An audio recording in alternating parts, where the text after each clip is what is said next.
meeting on January 27th. We'll start with the roll call, please. Yes.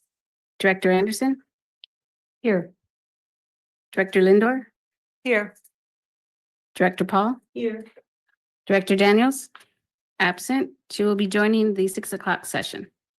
Director Edwards? Here. Vice Chair Oglesby? Here. Chair Riley? Here.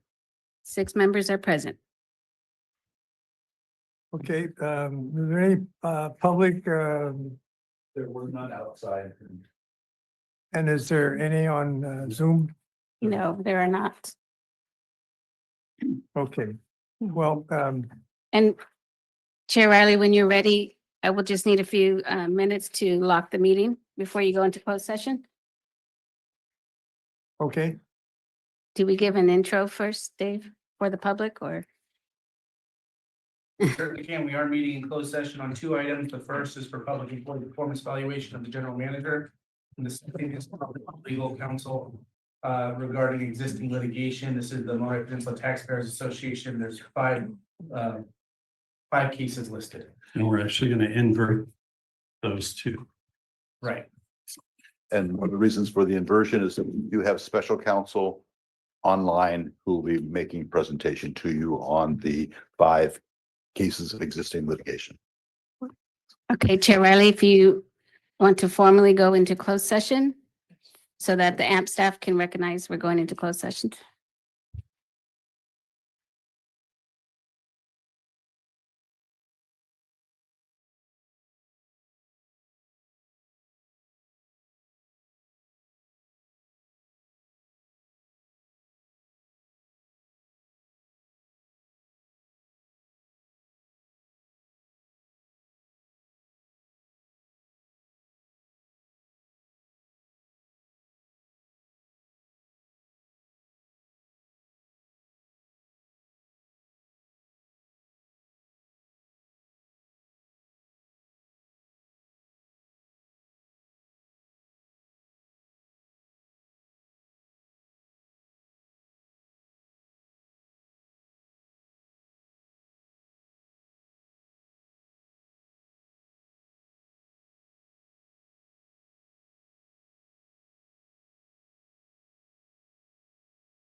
Yes, I'm telling.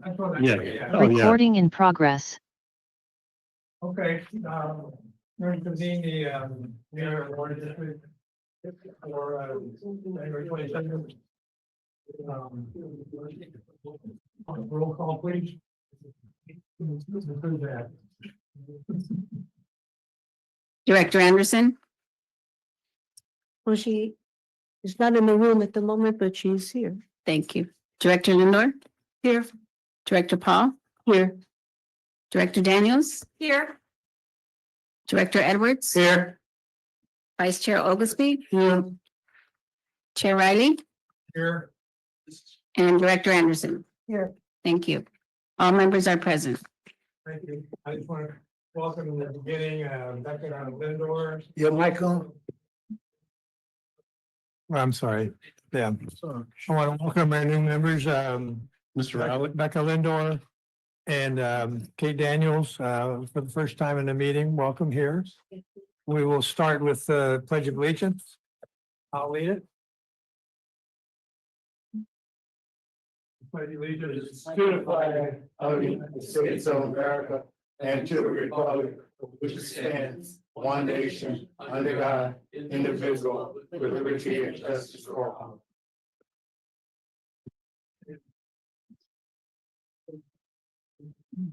Are there any additions and corrections to the agenda? There are not.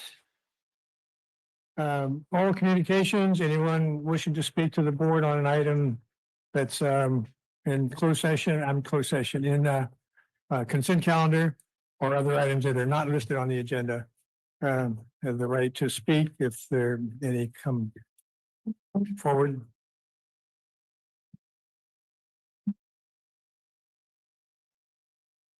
Like to welcome Kate Daniels. Thank you for representing District 5. Thank you. Any Zoom, Chair Riley, I see no raised hands. okay, we'll proceed to the consent calendar. Are there any items that the board members would like to pull or comment on or other action? No comments from the board? No comments? Yeah, just a really brief Okay. one from me. Our CFO, relatively new CFO, Nishil, has been systematically making improvements to everything related to how we manage our finances. The annual financial report, for example, he's doing an excellent job, and I think everything that is public as always, but making the information more clearly presented, easier to understand, and so on. So I just want to let people know that that's an improvement. Okay, thank you. A motion to approve the consent calendar. I moved here. All in favor, say aye. Aye. Motion carries. General Manager's report. Thank you. While we're waiting for the first one to come up, I just want to say there are a few reports here because it was a relatively short action agenda, but I'll try to be efficient anyway.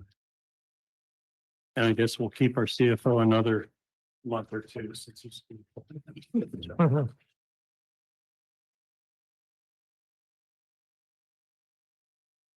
The first report, item 5, is the status report on compliance with the state surface water order, as well as the Seaside Basin adjudication. Next slide, please. We've now completed 1 full quarter of the new water year, 3 months. And despite all efforts to do a quarterly water budget forecast and adopting on a quarterly basis, what we've seen is a bit of a departure from what was adopted already. And that's an additional concentration on withdrawals from the river and a little less concentration on the Seaside Basin, which is not a bad thing. So we're kind of looking at it with a wait and see attitude because there are certain benefits to taking more river water when it's flowing. obviously it hasn't rained much in January, but we did get rain in December. And then making up for it with pure water Monterey water out of the ground or Seaside Basin water out of the ground as we start to approach summer months. So we'll see how this works out. I think if it continues, that then the task to the folks on the quarterly water budget group will be to be a little more consistent with current practice rather than taking the year and dividing by 4. So great. So what you see on the first page on this page, the Carmel River Basin, you can see that overemphasis, the 996 versus the target of 710. And you see that somewhat reversed in the coastal category of the Seaside Groundwater Basin. The total for these two parts of the resource system do exceed, combined exceeds last year by about 137, which means, just generally speaking, over reliance on this, less so on pure water Monterey, and that's evidenced from the next page, next slide, where you can see that pure water Monterey recovery is a little bit below the expected target. And we can affirm that it is actually below the deliveries that we've made during the water year. So they are leaving some pure water Monterey water in the ground, at least for now. Next slide. You can see the Carmel River Basin is up over what might be expected. Seaside Basin slightly down, pure water Monterey recovery slightly down. And then Sand City actually had some more action again this last month. I should point out, if it was an average of 15 acre feet for 12 months, that'd be 180 acre feet. I've been saying reliably it's somewhere between 180 and 220. So we're kind of on that reliable production range right now. But before I get too optimistic, let's just leave it at that. It is working. It is producing. Yep. Next slide on rainfall. We did get 3.5 inches, actually 3.43 in December, which was below normal. Our 5.33 inches year to date is 79% of long-term average through January. January was horrible, which we'll see on the next slide in a second. So basically, to bring us back to normal, normally you'd expect about 9.5 inches in February, March, and April. We would need about 14 inches to kind of bring it back to normal. We'll be happy with, slightly below normal, but we're trying to avoid a February that looks like January, which you can see on the next slide. The red line is cumulative, but the more interesting thing is where the red line crossed the vertical line between December and January. So the 1st of January hasn't budged very much throughout January. It's been less than 0.2 of an inch so far. So we're looking towards February, March, and April to make up some ground, hopefully. And then on stream flow, which is the last chart, we're at 44% of long-term average, which is interesting. The reservoir is at spill level, so we're in pretty good shape. A little bit of rain this week will continue to spill the reservoir. It's actually kind of at the level where it won't spill itself, but you can get some water through the fish guidance system. And then last week and also this morning, they've opened the 980-foot level. So the measurements on Los Padres Dam are relative to sea level. So the level at which it spills is 1,040, like the tax form 1040. That's the spill level. And then there's a valve at 980 feet, which is kind of above the, it's down low, but it's still in the pool. And so they've been doing some releases there to get 3 cubic feet per second. Just kind of keep the flow going. So that's good. And then usable storage right now is 102% of long-term average. So it's not as if this bad January's depleted the aquifer. We're still in pretty good shape. And that concludes the compliance reporting. Yeah, questions? Through the chair, Dave, are we still ready to inject?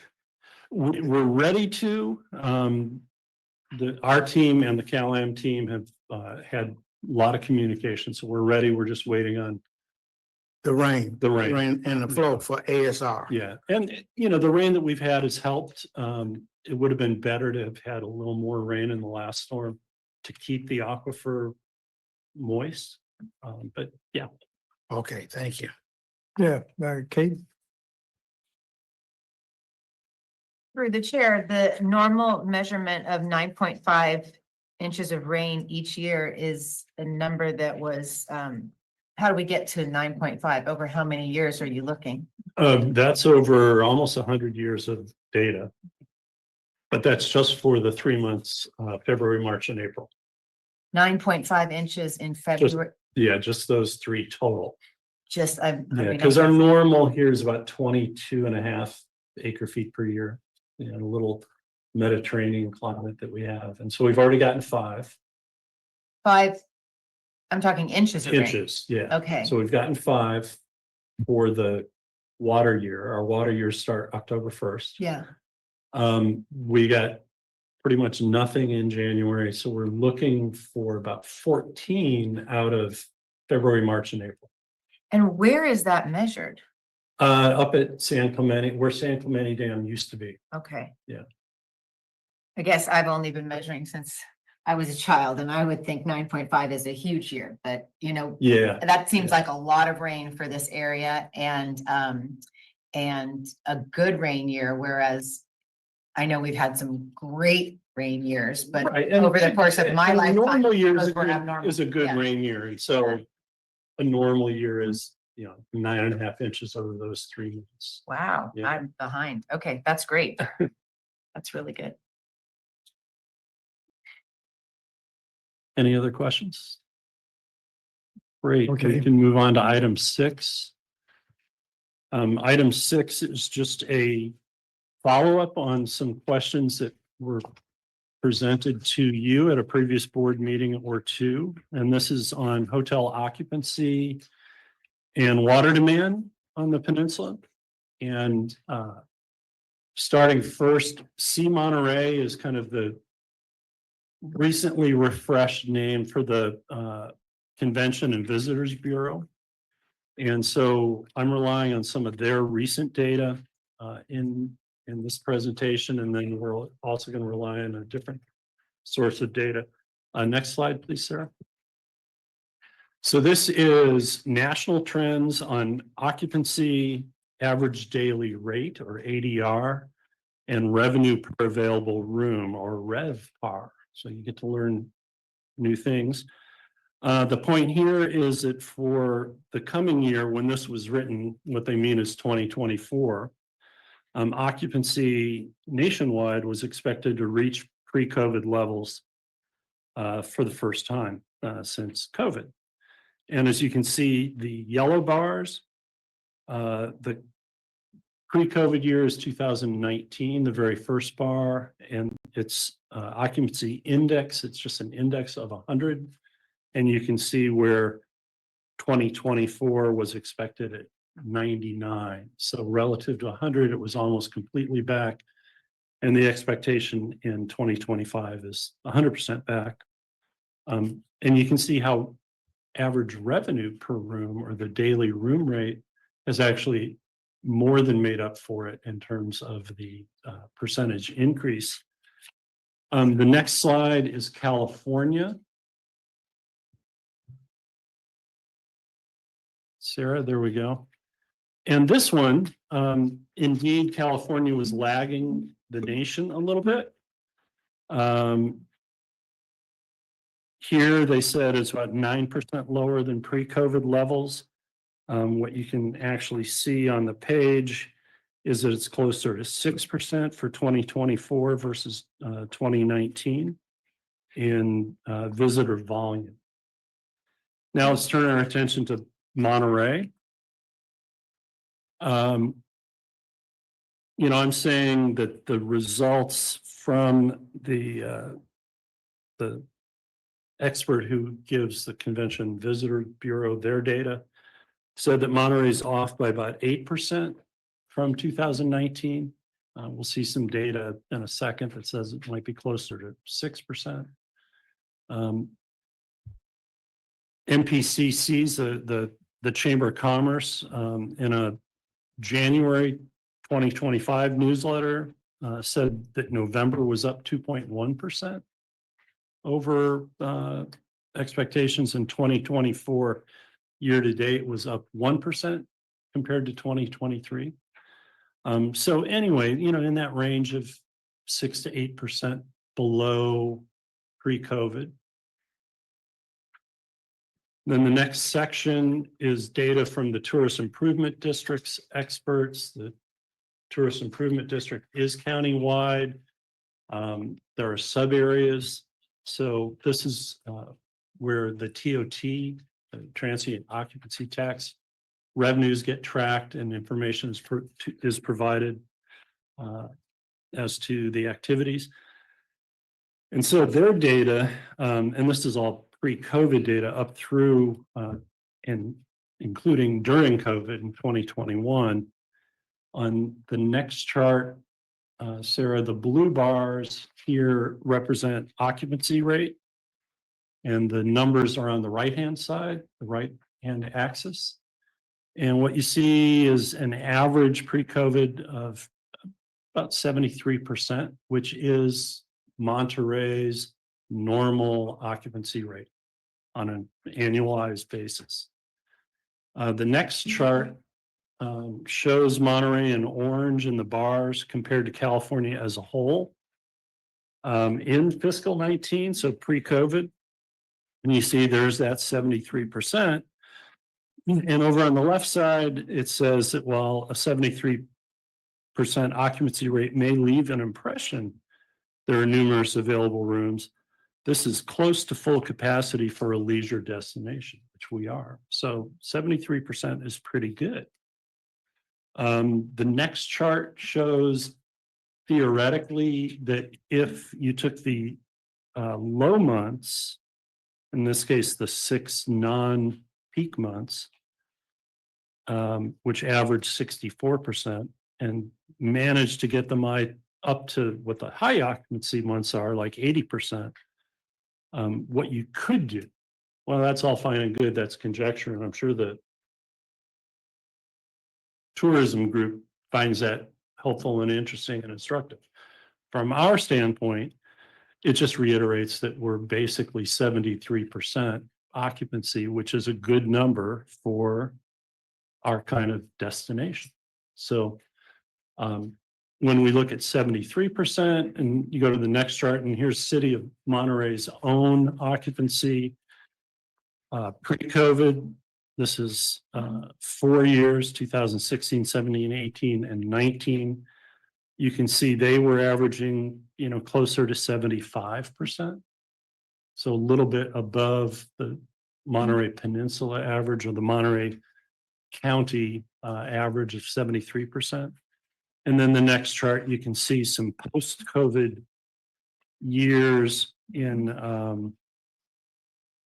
22, 23, 23, 24, and it is a little lower, 69, 68, 67%.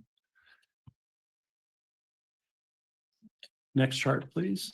So then the question is, well, does our reliance on AMBAG models include the hotels? And, you know, here are the 4 big hotel projects that are coming.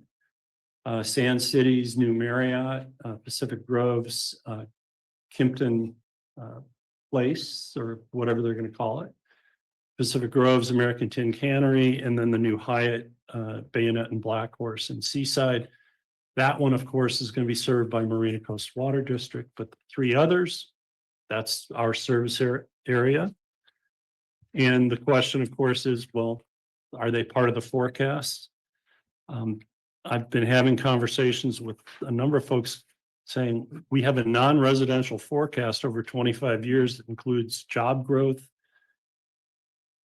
And I don't know where those jobs are coming from, if not for hospitality increases, because we don't have any large scale employers coming. So I'm hopeful that we're counting the hotels, because we're certainly counting non-residential increase in water demand. And as I said, it's got to come from somewhere. So this text is just from AMBAG's description of its forecasting, and it's just to remind the viewer that in fact, AMBAG does look at new projects. They interact with the jurisdictions. They send out the assumptions. They have meetings. They revise based on those meetings. They send out revised assumptions, and they send those out for comment. And then there's 3 pages, 4 pages actually, one mislabeled page, but these are the meetings, and the yellow highlighted are the meetings inside our jurisdictional boundaries. There are about 19 of them. And so we have to conclude that the subject of new hotels probably came up. And then the pie chart, go ahead one more, Sarah. This is water demand by use. And you can see commercial is roughly 27%. So even less than a third. And so this is kind of where we looked and we said, well, if hotels are down 6% and they're half of commercial or non-residential use, half of this commercial green pie, then the impact of just the hotels on the overall demand, so 100% of the pie, is less than 1%. So even if we were tracking at a 6% below that 73% number, the overall impact on our demand forecast is kind of less than the noise in the system, if you will. It's less than 1%. So I guess that's where we say rest assured that it's accounted for in the demand forecast. AMBAG's forecast. AMBAG's non-residential forecast, and that we've captured most of the essence, if not all the essence of it, because that is probably the largest job driver, and therefore visitors plus new seats in the restaurant plus new service personnel all get wrapped up in that, you know, new hotels and increase in occupancy. So suffice to say, it's pretty much in our system and in our forecast. And we've got the luxury of the passage of time coming up to, you know, make adjustments if we need to. But that concludes my report on this item. Hey, I'm sorry, question? Through the chair, I just see this now, the text. What would AMBAG say? I mean, have we just asked them to answer that question, whether or not hotels are included? Yeah, that is their text. So I mean, I haven't had a chance to Yeah. read this. I don't know if we got this before and I'm just delayed. no, well, it's been seen, but no, Okay. that's text from their 25-year metropolitan transportation plan. So if we were to ask or look in all the materials that they have provided, they would conclude that hotel growth and hotel room growth is included in their forecast. I'm not sure they would lay it out that specific, but when they went to talk to Pacific Grove, I would be shocked if they said, well, the subject of the 2 new hotels never came up. I mean, but I can't confirm. And then independent of all this, the hotels that are moving forward all have an allocation of water. Yeah. Yep. Thank you.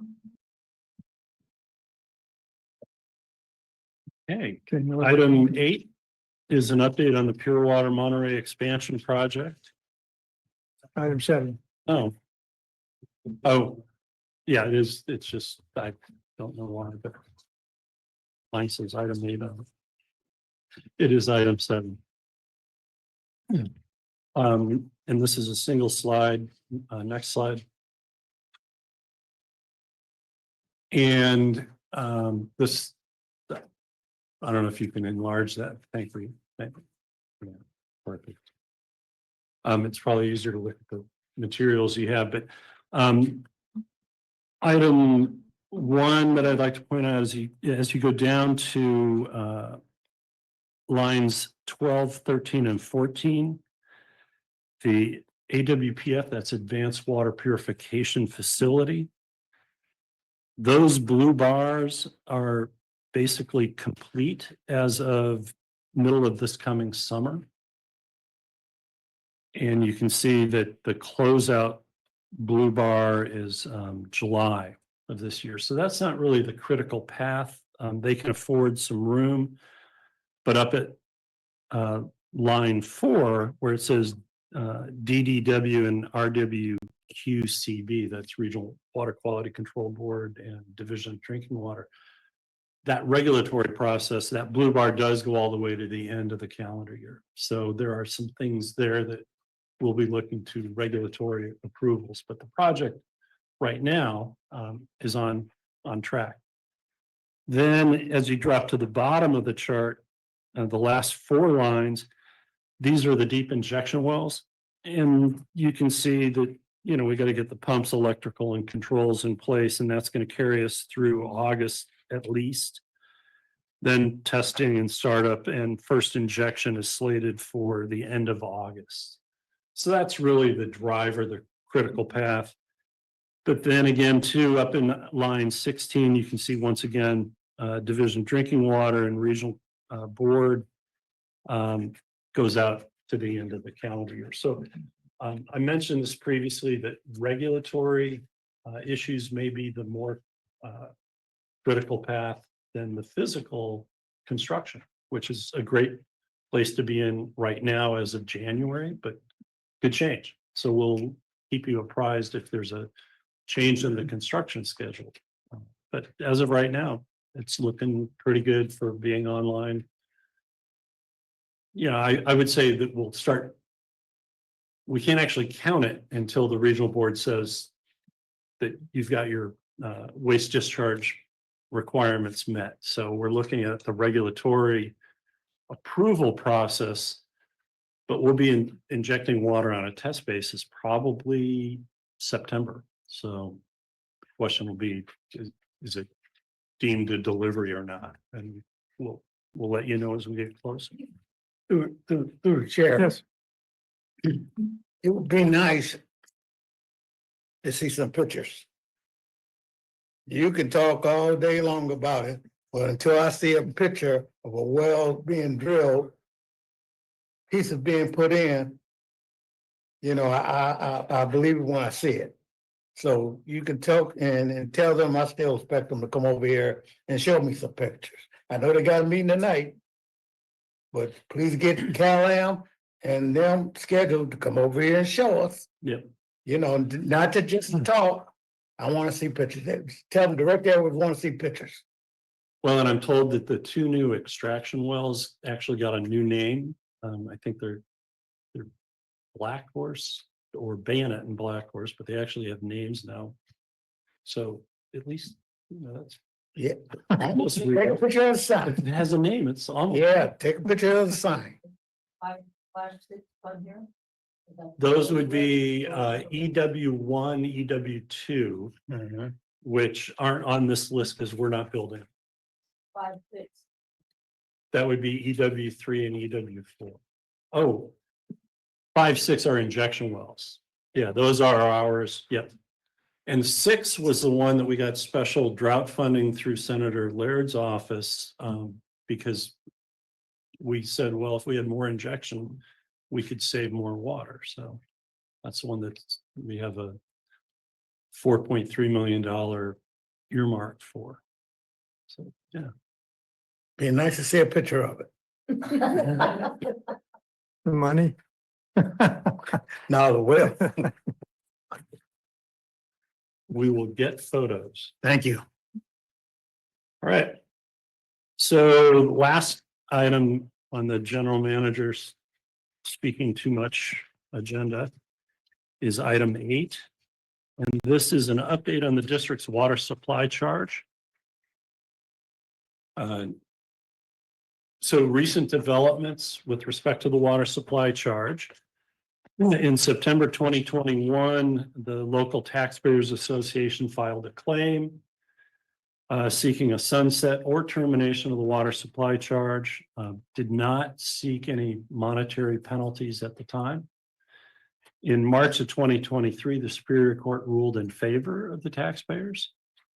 And in May of that year, we appealed. In June of 2024, last year, the taxpayers kind of upped the ante by filing a class action suit claiming monetary damages, seeking refunds. And in September of 2024, the appeal was denied, which put that case back to the Superior Court decision, for which we then are deemed to have been the loser. There are 4 additional cases, 3 reverse validation proceedings, and then that class action suit.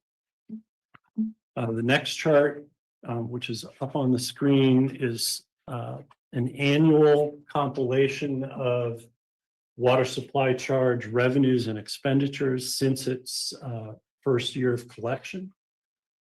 It's kind of a different chart in the most recent years on your left. And the revenues from the charge are the top line. Expenditures by category are the middle. And then at the bottom, there's kind of bringing in other revenue sources. It's probably easier to understand graphically, which is the chart that's now up on the screen. And this one, the big blue bar to the left, is water supply charge revenue in total since its inception in 2013. And then the orange bar is water supply project costs. So just projects, not people and consultants and so forth. And so the water supply charge, even across that entire time since 2013, was not sufficient for what we've spent on projects. Just so you know, it never fully met its desired purpose. It was 7.2 million short. That shortfall was even greater when you include the project expenses incurred that should have been paid out of the water supply charge. So basically kind of operating those projects, as well as staff that were involved in monitoring operations and so forth, just related to water supply projects. So that's the orange bar plus the green and plus the blue. And just a reminder that our water supply charge was 28.6 million short of covering all of those things. But we did receive some other revenues, reimbursements for ASR O&M expenses and some grant monies. So that helps. That's the purplish color on top of the blue bar on the right-hand side. And so when you consider that, we still ended up 12 million short. So, you know, again, we've lost use of the water supply charge. We're going to, well, we'll go to the next chart. But the important takeaway is, for everybody who thinks we were whatever double dipping, we weren't. We were spending those monies on what it was intended to be spent on, and it still wasn't enough. So we were borrowing from other sources of revenue available to the district to spend on water supply related expenditures. The impacts of our court decision going forward: we are sunsetting the water supply charge. We've removed it from the 2024-25 bill.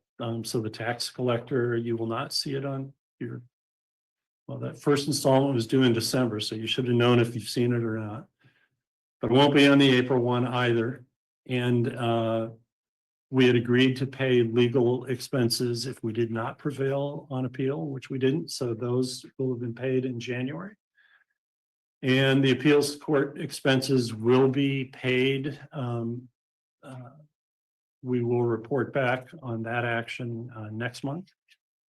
And settlement of the remaining cases, we will report back on when there is a draft settlement consistent with current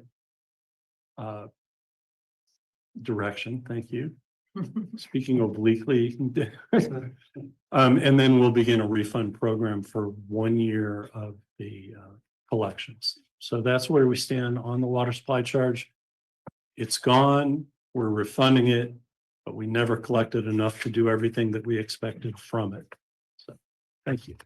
That concludes the general manager's report. Thank you for that. Through the chair, if I Yes. may, Oh, yeah, you're right. GM, we never finished what we were going to do with the water supply charge. Now, people have heard that the expansion is going to be coming online by the end of the year.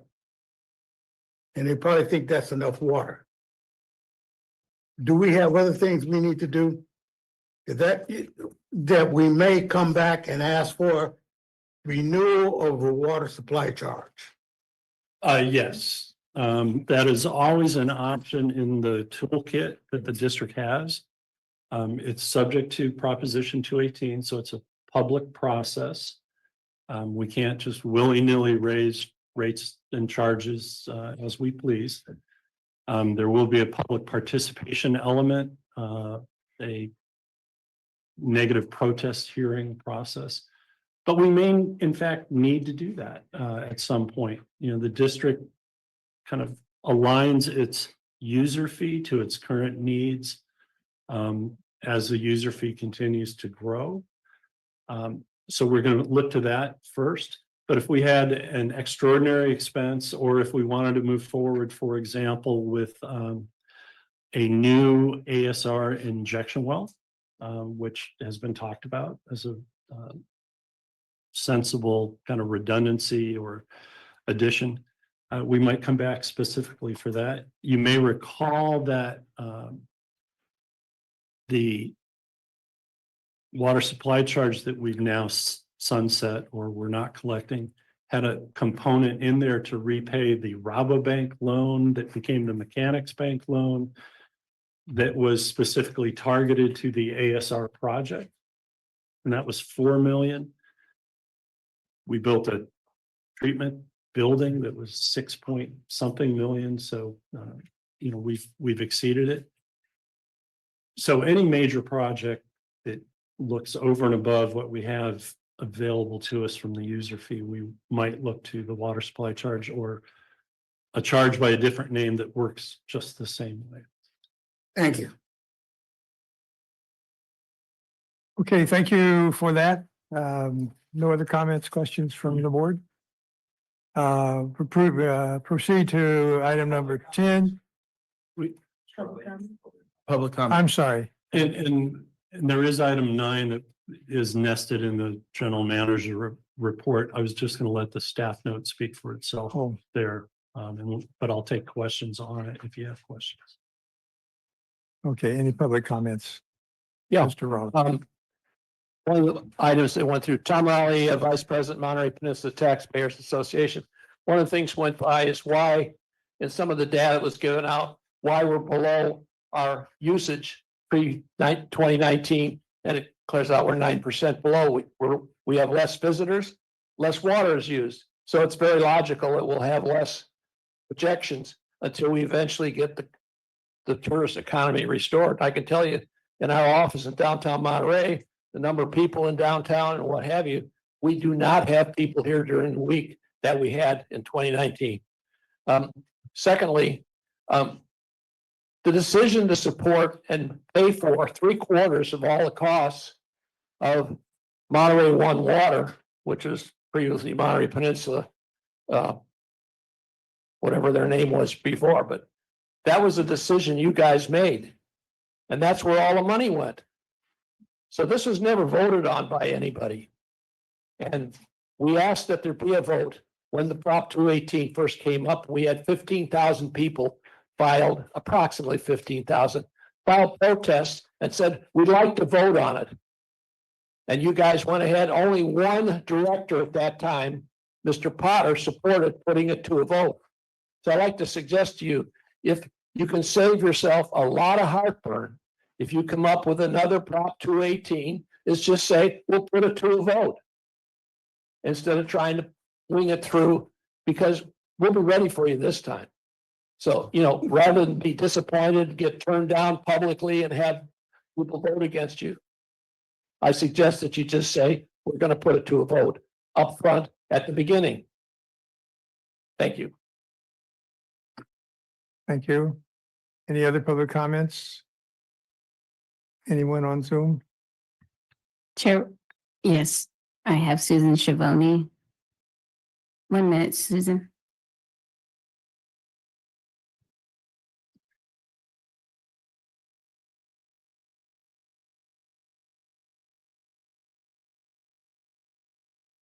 Susan, you can go ahead. Hi, Susan Schiavone. Good evening. I just want to not be negative about this because a lot of good work was done by the district while using the water supply fee. And I think you should be proud of the work you did, whether it was funding Pure Water Monterey or working for ASR or whatever it was that was done. I think it is not fair to point totally negatively at this process, whether they thought it should go to a vote or not. When the 218 process did go through, it was vetted, it was done correctly, it was done legally. And so therefore, because it wasn't voted on, it's not an issue at this point. That might be an issue in the future, but I want to make sure that the credit is given to the district for the good work that you have done. Thank you. Thank you.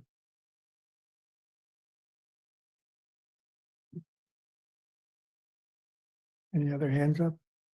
Chair Riley, I see no other raised hands. Thank you. Okay, back to the board. Thank you for all the reports. Time for item 10, report from the district council.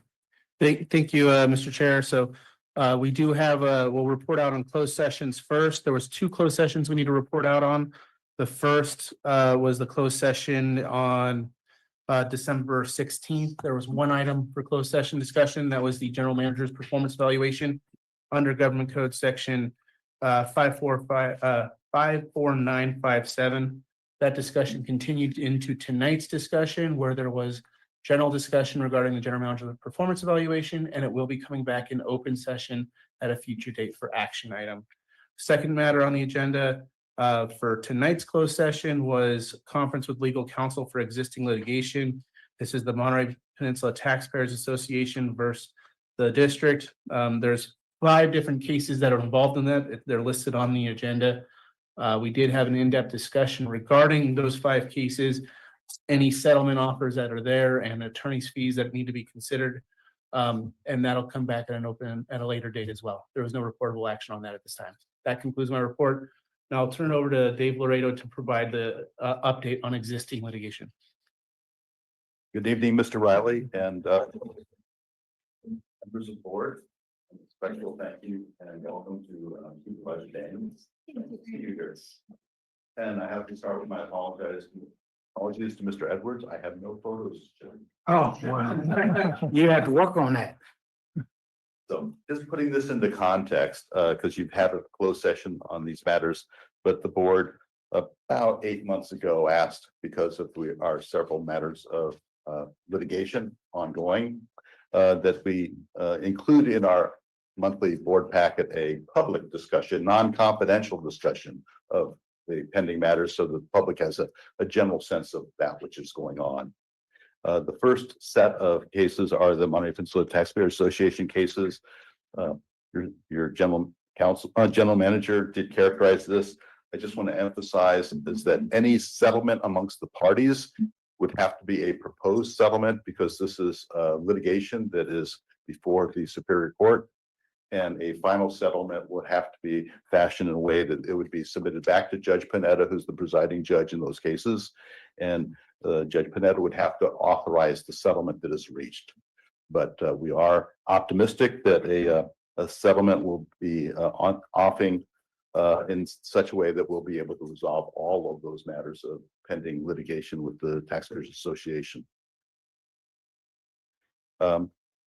We also have the ongoing litigation.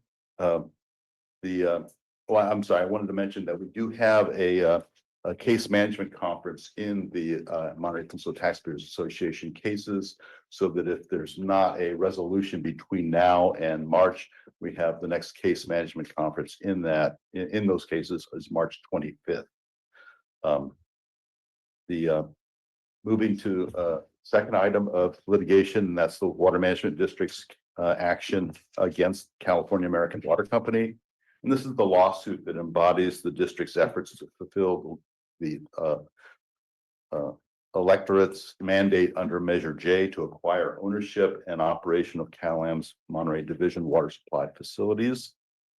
CalAm has now filed its answer in this case, and that was filed on December 16th. There is the next case management conference in that case set for March 4th. We anticipate at that time, and we have an obligation to meet and confer with CalAm before that, that we'll be able to lay out what the litigation steps will be in the next, in this case, for the next several months, probably through the end of this year. We are in the discovery stage. There are indications that CalAm may want to test the district's legal ability to proceed. So there may be some bifurcation of that. We don't know exactly what the form that will be, but we anticipate that that will happen during this calendar year, that will be teed up for the judge. I should have mentioned this earlier. This report is actually a written report that's in your board packet and it's at page 49. One thing I'm not going to go into too much detail, but it is described on page 50 of your board packet, is that there's one development in this area of the law. There's a legal action involving other parties with respect to the attempt of the town of Apple Valley to acquire by eminent domain a private water utility. That matter did proceed through trial and was then on appeal to the 4th Appellate District. The 4th Appellate District reversed the trial decision in a published decision that was issued on January 15th. And that appellate opinion is remarkable and interesting in our instance because it affirms a very favorable standard of review that would relate to the district's efforts under Measure J. Without going into overly much detail with respect to that, because it is described in your in the report before you, there are now two opposite published appellate opinions that discuss these points of law, and they are in direct conflict with each other. We would anticipate, since this recent case is published, we anticipate that the participants will seek review before the California Supreme Court to clarify what the standard of law is. Our view is that the opinion in this matter, favorable opinion, is very detailed and well reasoned, and we're optimistic that that will be the standard that will be adopted. One thing that is clear, there's enough time for that to be resolved before we have a final resolution in our lawsuit against CalAm. But it's worth watching as to what happens there. But I'm optimistic that the rule of law that has been enunciated by the appellate court is going to stand, and that will be applied to our instance here. The district is also involved in litigation with respect to LAFCO and LAFCO's decision that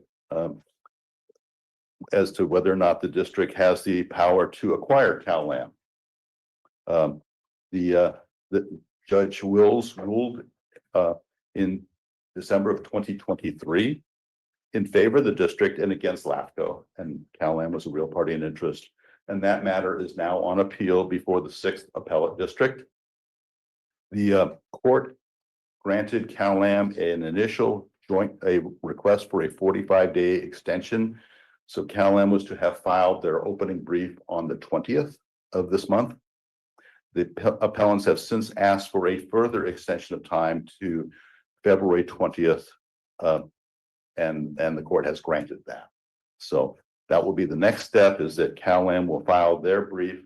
Thereafter, it will be our turn to file our brief.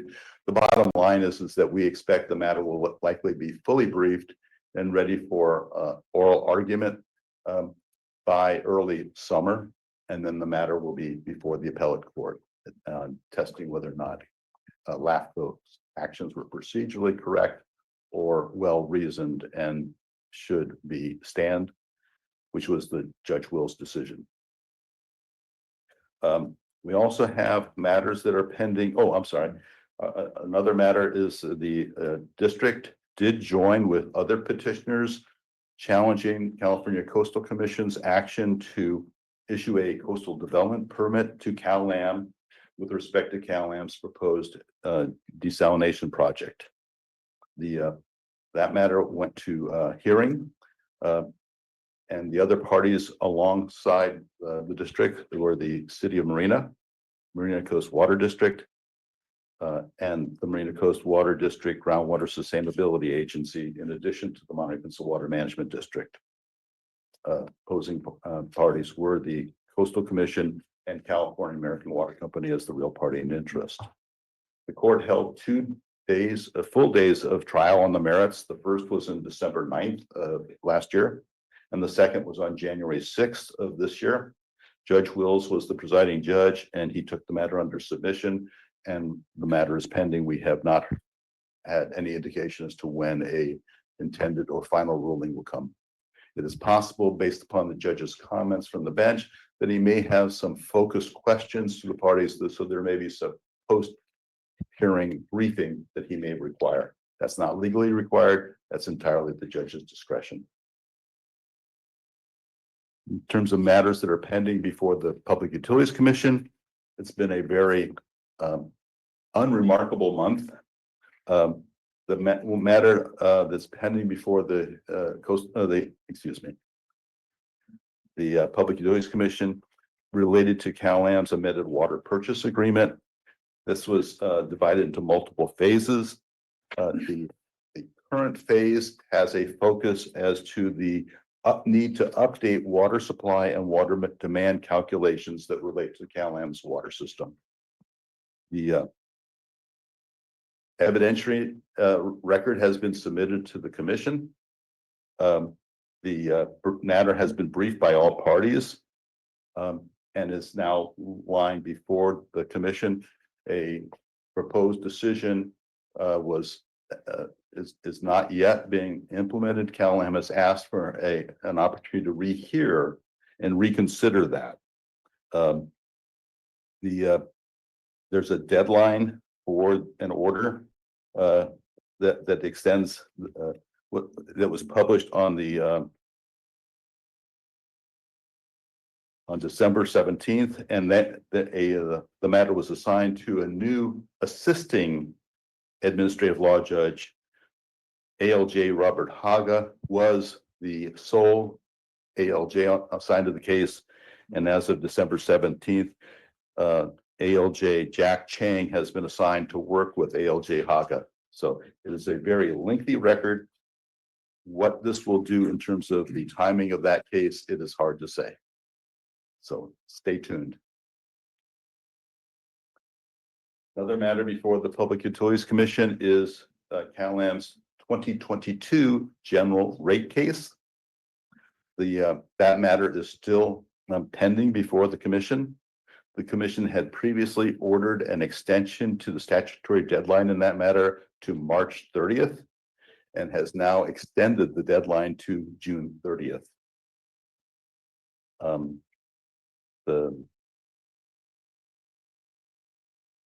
I think that's about all I can say on that. It's curious that it takes that long for a 3-year general rate case to wind its way through the commission, in particular because CalAm is now approaching the deadline to file for their 2025 general rate case. And we anticipate that CalAm will have to file its application for its next 3 years in 2025. So as you can see, the commission is quite backed up. The district has been a party to these proceedings because it helps inform the district as to some of the operational aspects of CalAm's system. And it is a way that we can request information through the Public Utilities Commission process that is much less time consuming or as difficult as it would be in engaging in discovery, which we would also have a right to do before the, in our case, before the Superior Court. We are also involved in another PUC hearing concerning acquisition rate making. And this has to do with the rules by which CalAm and all other public utilities can acquire systems and how that affects ratepayers. I think there are some very great questions of equity that are involved in this. We're not sure when the proposed decision will be issued. The statutory deadline that had been set for September 12th of 2024 has been extended to March of 2025. And now the commission has further extended that until September of 2025. So clearly these are issues that are not easily resolved, and the commission is quite frankly really bogging down in terms of their flow of business. On that last one, with respect to acquisitions, it's actually a rulemaking, and so they're trying to, evolve how the Public Utilities Commission should look at these things. We're following it very closely because, in some respects, what's good for the goose, good for the gander. Let's see what the investor-owned utilities are seeking. But in that particular proceeding, just last week, 3 public interest organizations just filed for party status and were approved. Coincident to no other scheduled item on the proceeding. So something was afoot, and maybe they all talk to each other, but these are kind of environmental justice, social justice organizations relative to water quality, access to clean water, and water rates. So they've just added themselves to an already 2-year-old proceeding. So we find that just interesting on its own merits. Then the final case that I'd like to remind you of is a case where the Water Management District did file an action against the State Water Resources Control Board. This has to do with the cease and desist order. That case was filed in 2009, and it has been dormant for quite a while. And we're not proposing that it should be anything other than dormant. But one of the parties that intervened in that action was the Sierra Club. And the Sierra Club's attorney in July of last year did communicate that they have a desire to reactivate a claim for attorney's fees in that case. They would only be entitled to attorney's fees if they were deemed the prevailing party and had a significant contribution to the result. From our perspective, there is no result yet. The matter is pending. There's no action currently. I don't have an answer as to why the Sierra Club is now reactivating this claim. I have some guesses, but I'm not going to articulate them now. But the case has not been dismissed. There has not been a prevailing party. And we actually had an extension of time, a tolling agreement in place, but that tolling agreement did expire this past summer. So that may factor into this at all. But the bottom line is that I've had some contact with the Sierra Club's former attorney in this matter. And I've asked that they clarify exactly what is their request and what's their rationale. And we haven't gotten clear answers there. Curiously, CalAm is also a party to this matter as well. CalAm has a much larger stake and was more of a direct focus of the Sierra Club's issues. And I've been in touch with Cal Am's attorney on this matter, and they have not had any contact with the Sierra Club Council on this point. There can't be a partial settlement because there are no fees owed at this point. So I just want to make you aware of this because the demand had been issued, but it's a very unfocused demand. If and when we have something that's more viable, we would bring this to you for discussion in closed session. Mr. Chairman, that concludes my report unless you have any questions. Any questions from the board? Thank you, Mr. Laredo. I'm going to stay to see if there are any questions from the audience, and if not, then I'm going to wish you a good evening. Okay, open up for public comment.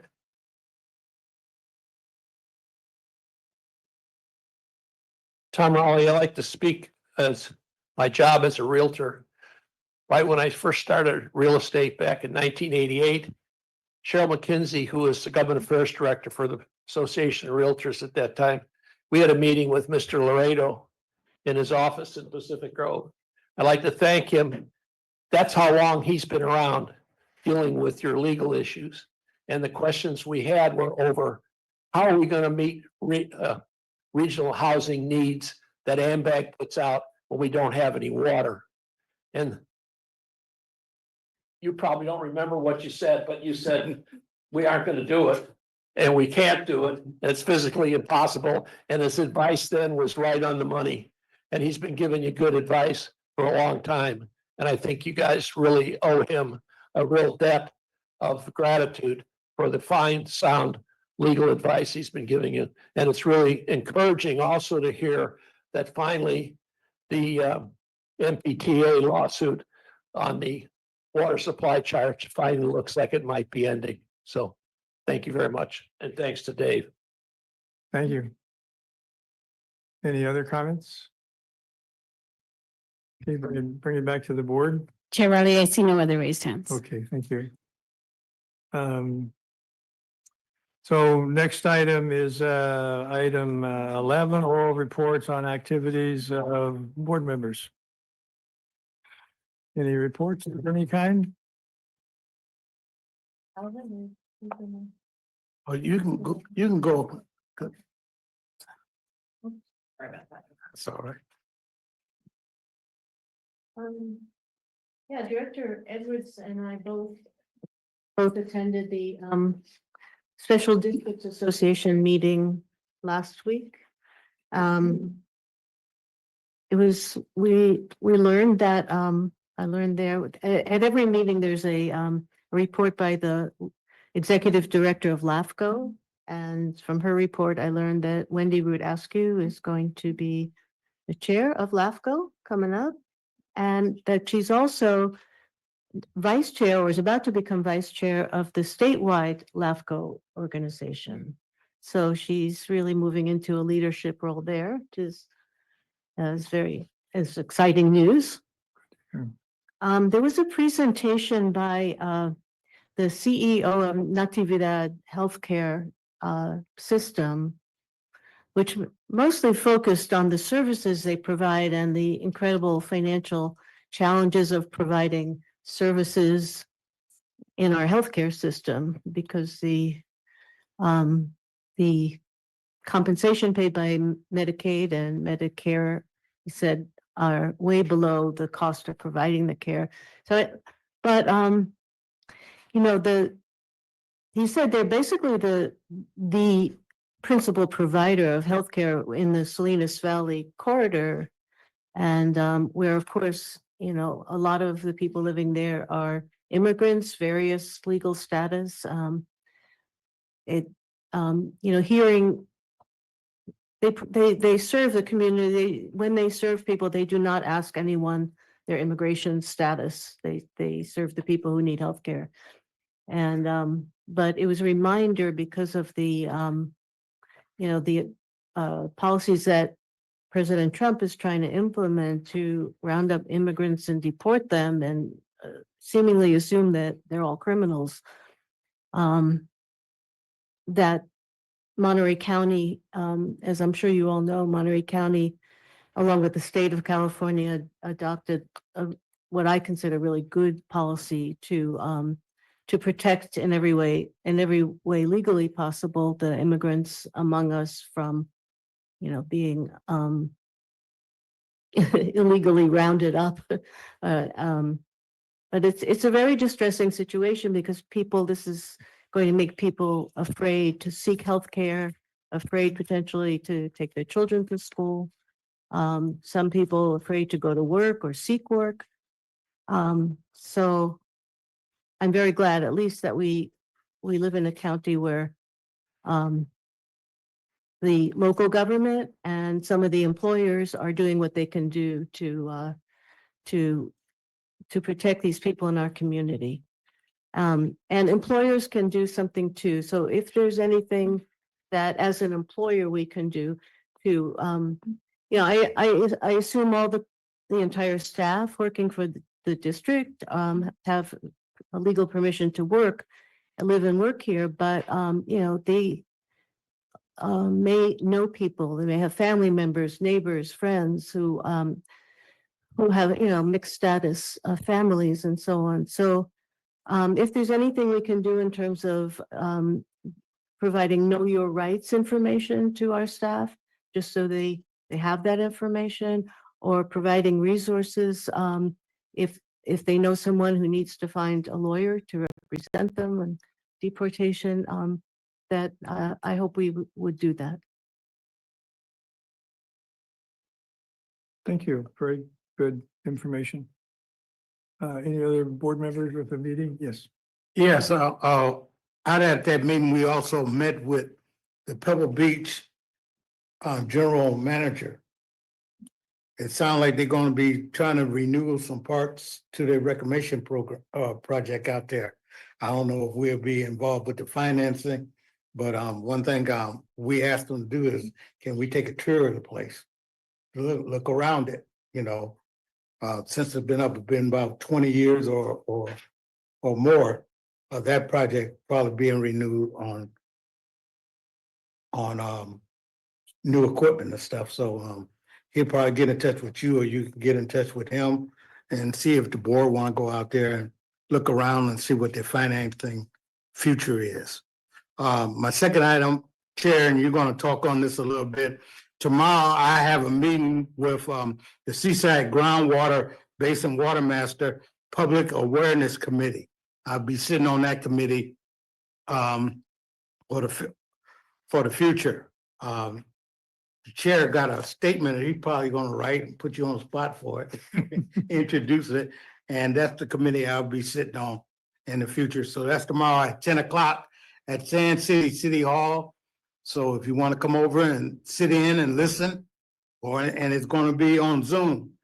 So I'm not going to throw out those numbers out there, but try to get in contact with the water master through the website or something and find out what that Zoom meeting is all about. Thank you. Yeah, and I want to thank Sand City for offering to host those meetings, because it's been very convenient for their generosity to help us. I also have a statement which I'm going to read. This is about the Seaside Groundwater Basin. The Water Master was created in 2007 by court order, following years of litigation about CalAm overdrafting of the Seaside Basin and who has management authority over the basin. The court ordered the creation of the Water Master to monitor production and institute controls in case of seawater intrusion. The basin is a key component of the peninsula water supply, since it is the mixing bowl for all the current new water sources. I have been the district rep on the Water Master Board for 6 years. My earliest advocacy was for the Water Master to focus on the money needed to finance solutions. I was always in the minority and was opposed consistently by the mantra, when additional new water becomes available via desal, then the money would come. Thus, the history of the Water Master from 2007 till 2023 was to support CalAm's desal as a solution, and the money to buy that water would just show up like magic. By the way, this board is the target for the financing for the desired new water supply, the cost of water from desal. Finally, in 2023, the board membership changed and began to consider the need to bring money to the table. It currently has a consultant evaluating what revenue options look more attractive and doable.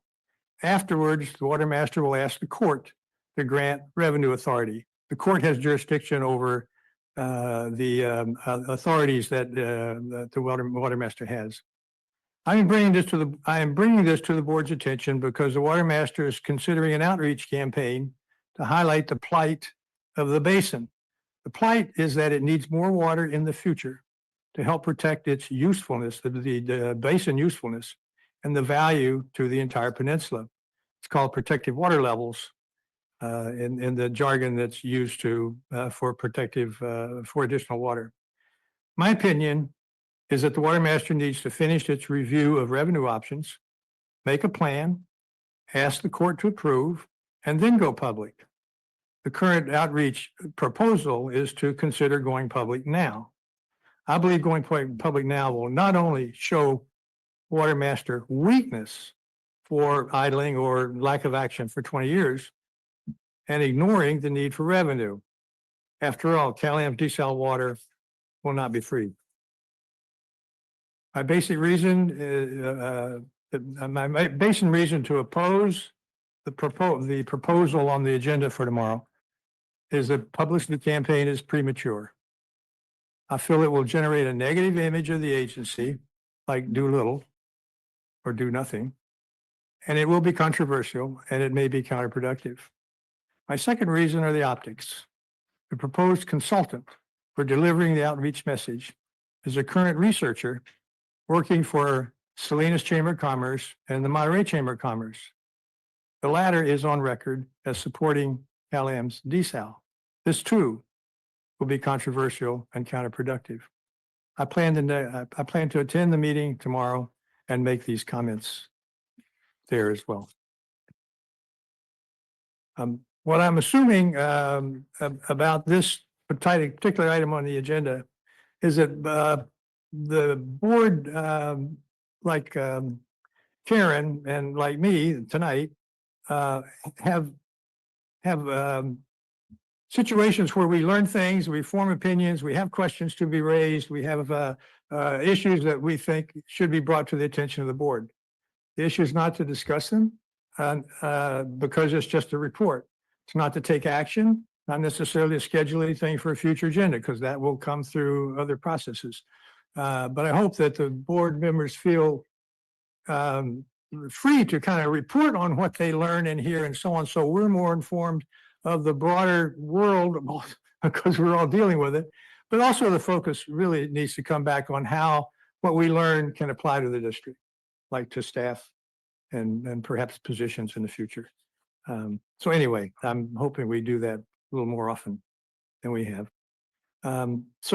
Next item is action items, item number 12, second reading on the ordinance 197.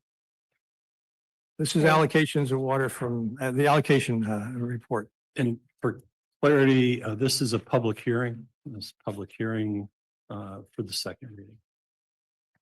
Right.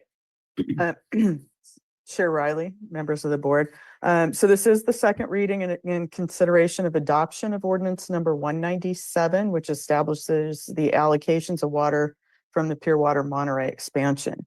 I do want to note right up front, when we had our first reading last month, we inadvertently numbered it ordinance number 196, and it should have been 197. So it's been corrected. Next, please. So the Pure Water Monterey expansion is anticipated to be online by the fourth quarter of 2025. And ordinance number 197 allocates a portion of the available additional new water supply amongst the jurisdictions in the water management district. The rest of the water will be maintained in the district reserve allocation for future use. Next. The ordinance includes information about the allocation methodology used to come up with the proposed numbers. The allocation was was determined by using historical average water consumption by each jurisdiction. We considered the total number of supplies available, the growth rate according to the AMBAG regional growth forecast. As you can see on this chart, the population growth indicates future residential water use, and job growth, as Dave talked about earlier this evening, has to do with future non-residential water use. We did a survey of future needs from the airport district and the Department of Defense, and finally made adjustments for the sixth cycle RENA numbers to include those in this allocation. Next. This chart shows you what the proposed allocations are for each jurisdiction. The proposed allocation is the second column from the left. And then the third column shows the existing Peralta allocations available to each jurisdiction as of the end of November of last year. We will update that number March 1st when the ordinance becomes effective to reflect the amount of water remaining in each jurisdiction's allocation at that time. Next. So the ordinance, in addition to setting forth those allocations, it amends Rule 31 to require monthly allocation reporting to the board. As I mentioned, it explains the methodology. It maintains the unused jurisdictional allocations as of March 1st. And it adds a review requirement of at least every 4 years following the AMBAG regional growth forecast, or more frequently if needed. As far as public review of the ordinance, the district's general manager met with representatives from each of the jurisdictions over the past several months. We have given presentations to the city councils and the board of supervisors. The Water Demand Committee reviewed the ordinance in December, recommended the ordinance to the board. And then after our first reading last month, we met with the city of Seaside to follow up on discussions with comments that they had made last month. So it's been thoroughly reviewed.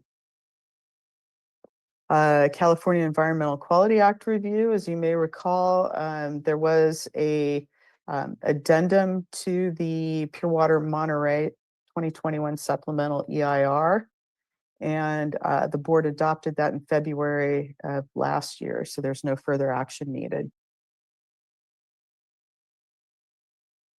And finally, the recommendation this evening, the board should conduct a public hearing and then consider adoption. Staff recommends that you adopt ordinance number 197, and the effective date will be March 1st, 2025. Thank you. Thank you. Are there any questions from the board before we go to public? Amy?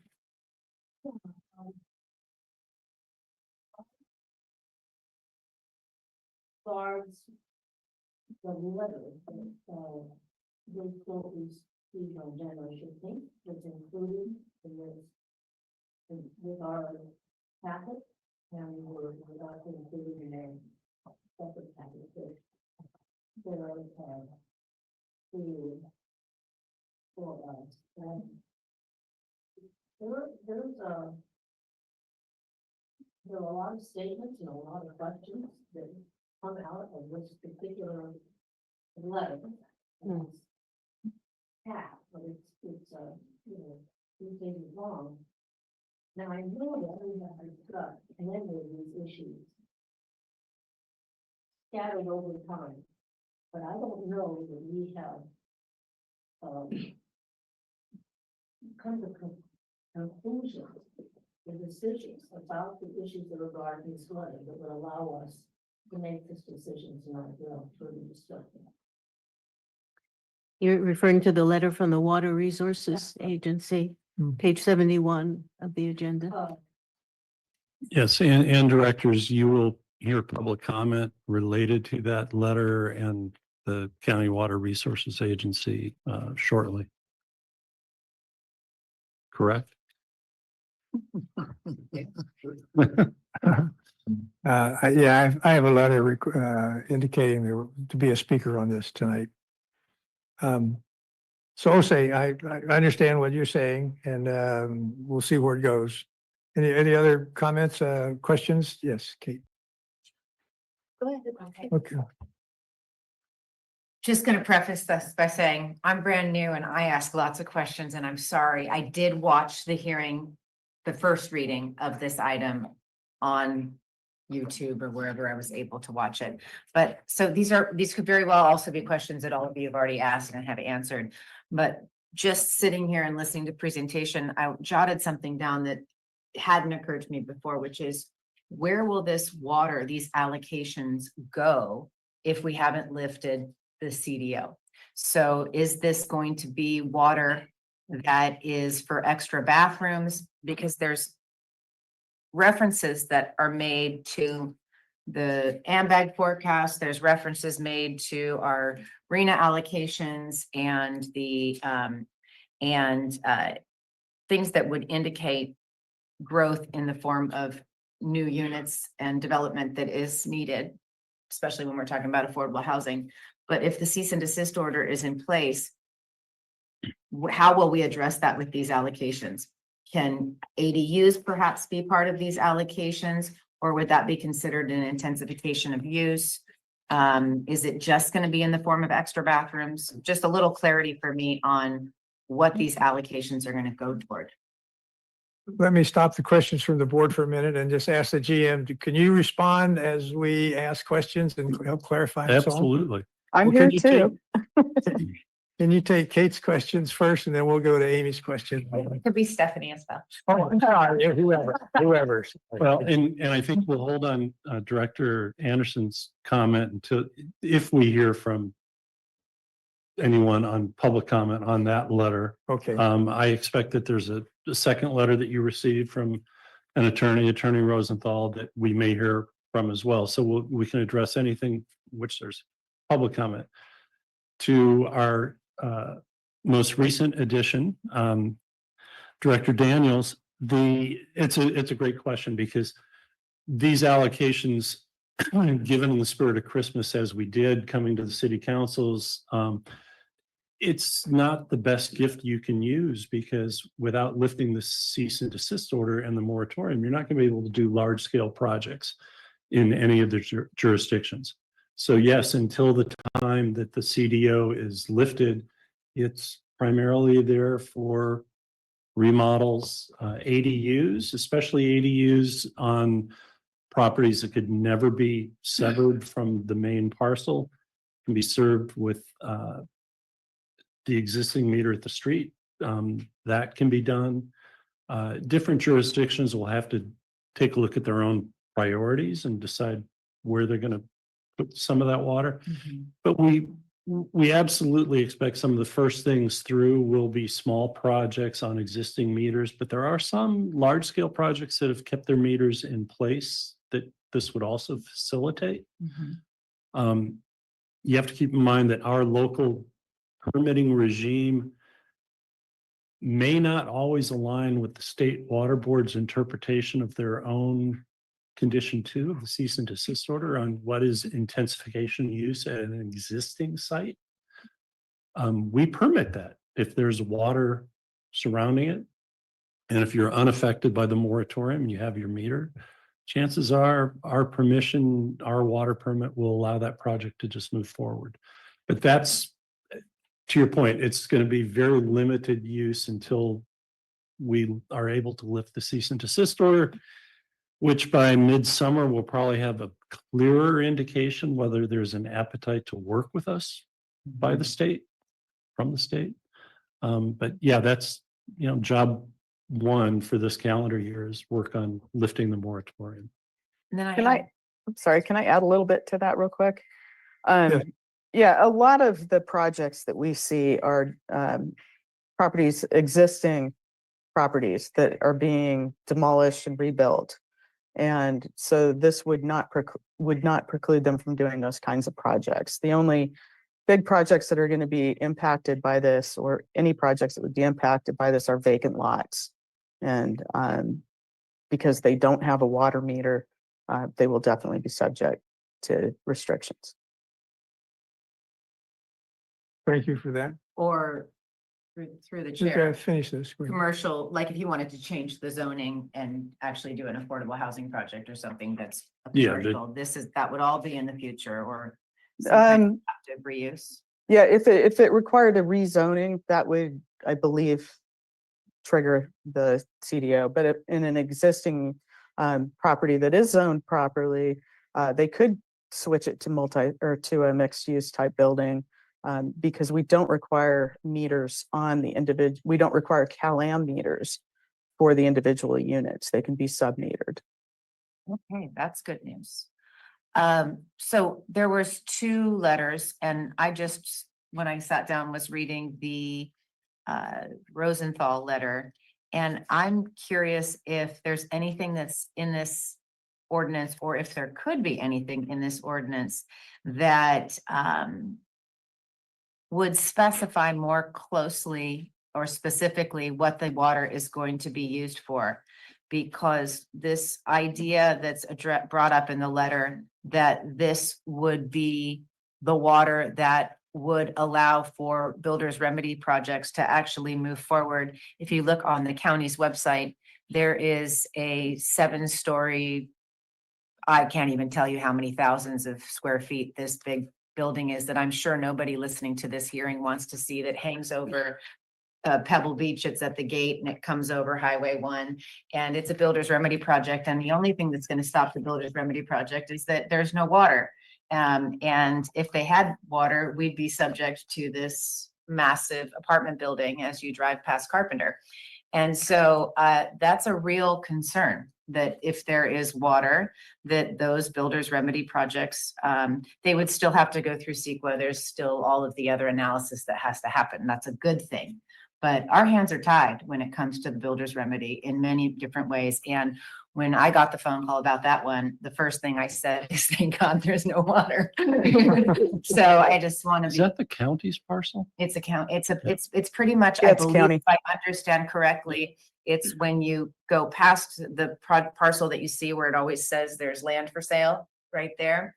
It would take out a ton of pine trees and be a 7-story massive apartment building that you would see. So, and of course, issues with the builder's remedy are, go beyond that. It would be luxury apartment units that aren't the type of housing that we need to solve the problems that we're facing.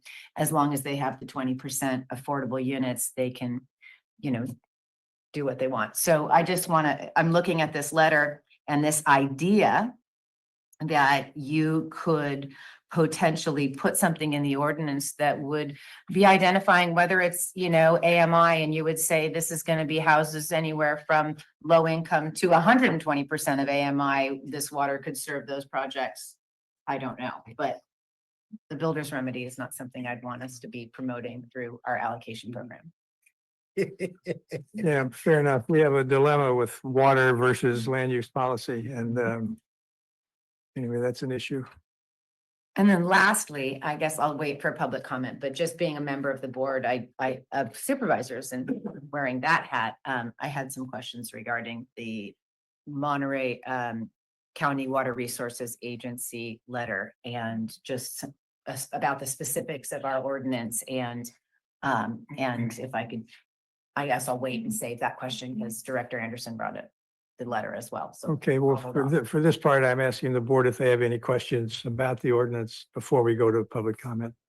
I have a question about the Rosenthal letter. Sure, whatever. What is the Save Our Peninsula Committee? Me and Dave. We've already shared my outstanding, I guess, joke. I don't know. I think it's an older, I always say 2 guys meet in a bar on a Friday and by Monday there's a new coalition formed.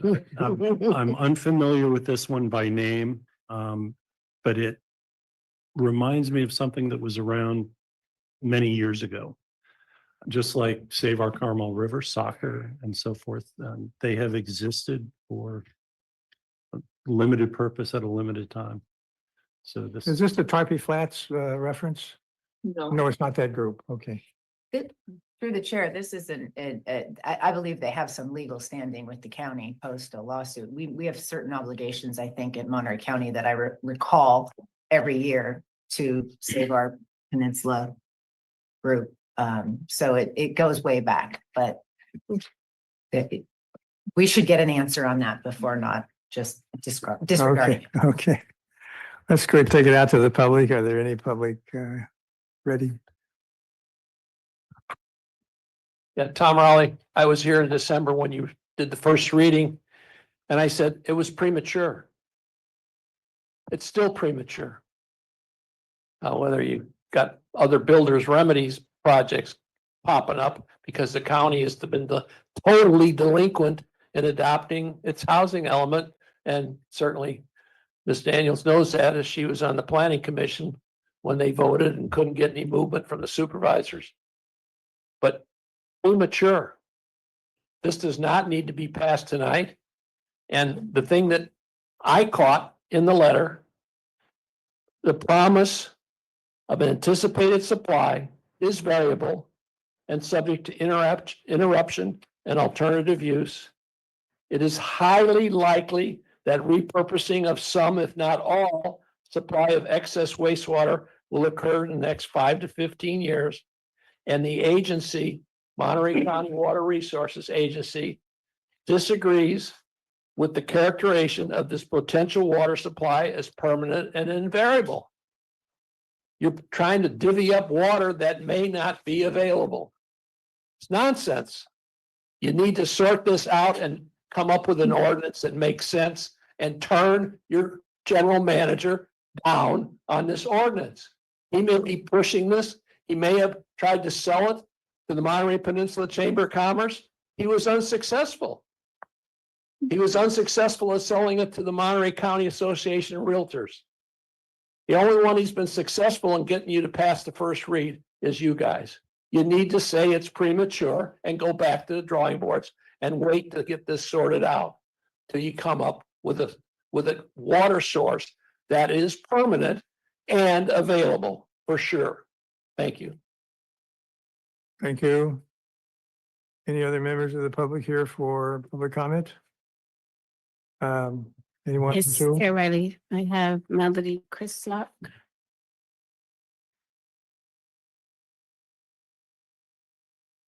Melody, when you're ready. Hi, so I was at that state water board meeting, this summer where all this was discussed about lifting the CDO. And I asked a question publicly of the state water board about this idea of Monterey, the Pure Water Monterey project being considered a permanent water supply or not. I asked them, do you consider Pure Water Monterey a permanent water supply? He answered publicly, yes, we do. So I don't know what kind of nonsense is going on there, but there's definitely, this is a permanent water supply. Nobody's going to stop using water, and that's where this water comes from. Thank you.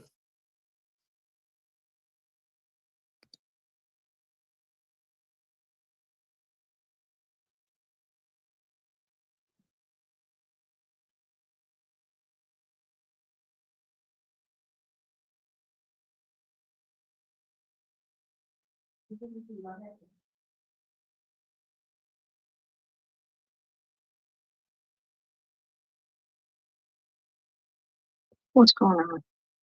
Hello, can you hear me?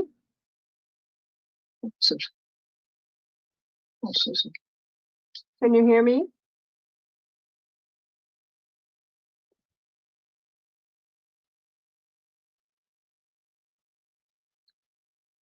Hi, can you hear me? Yes. Okay, I Yes. didn't know if you said my name. I didn't hear it. I just want to verify what Melody said. I was at that meeting as well, and the state water board representative there did say that that was a permanent water supply. And I know that there's a real push to say that the only permanent water supply we're going to get is the desal project. And Cal-Am refuses to work to get the CDO lifted. And the CDO could be lifted, and this could all go forward if there was cooperation, but I don't want to get a slanted story on that, but that is what we heard at that meeting. It is a permanent water supply. Thank you. Thank you.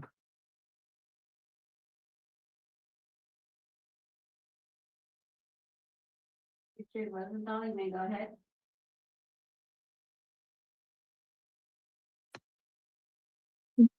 Yes, Richard Rosenthal on behalf of Save Our Peninsula Committee, which is an unincorporated association of Monterey County residents. People were asking questions about it. It probably has more judgments against the county of Monterey than any other association on the peninsula. And its most recent judgment was for the mitigation monitoring reporting program, which is now a fixture of the of Monterey County and the planning department. I hope that answers that question. Obviously, people got my letter. I'm in agreement with previous speakers that this is premature. The water is not going to be online until the fourth quarter, as noted in the staff report.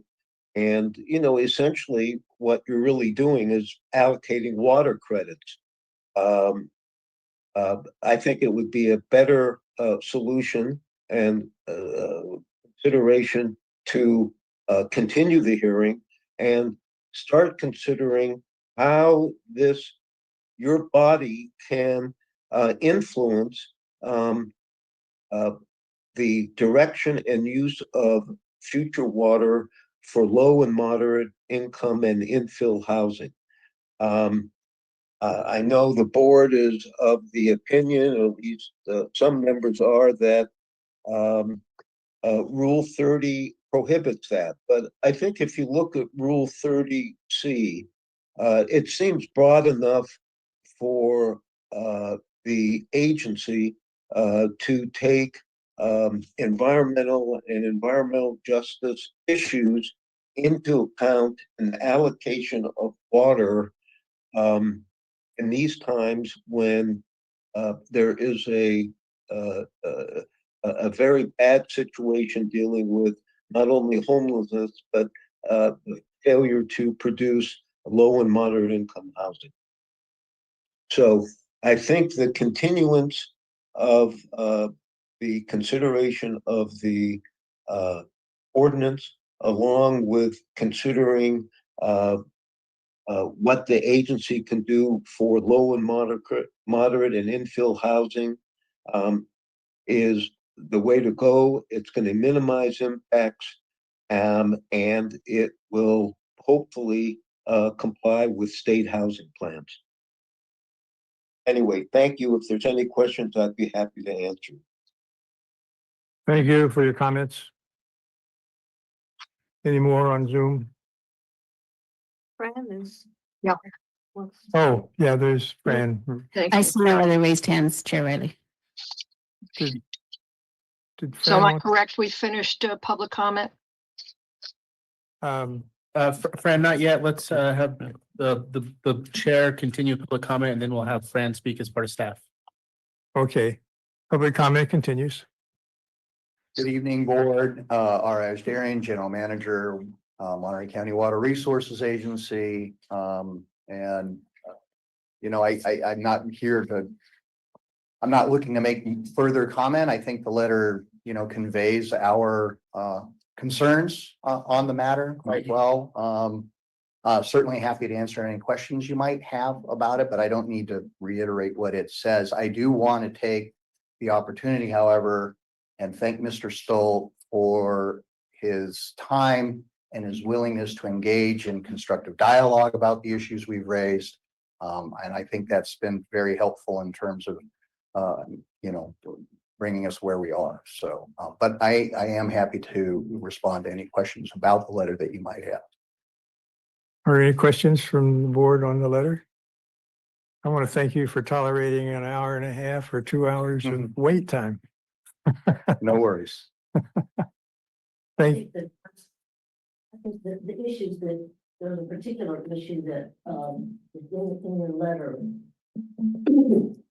that I don't know that we've discussed it a lot, is about the, hang on a second, I'll find it,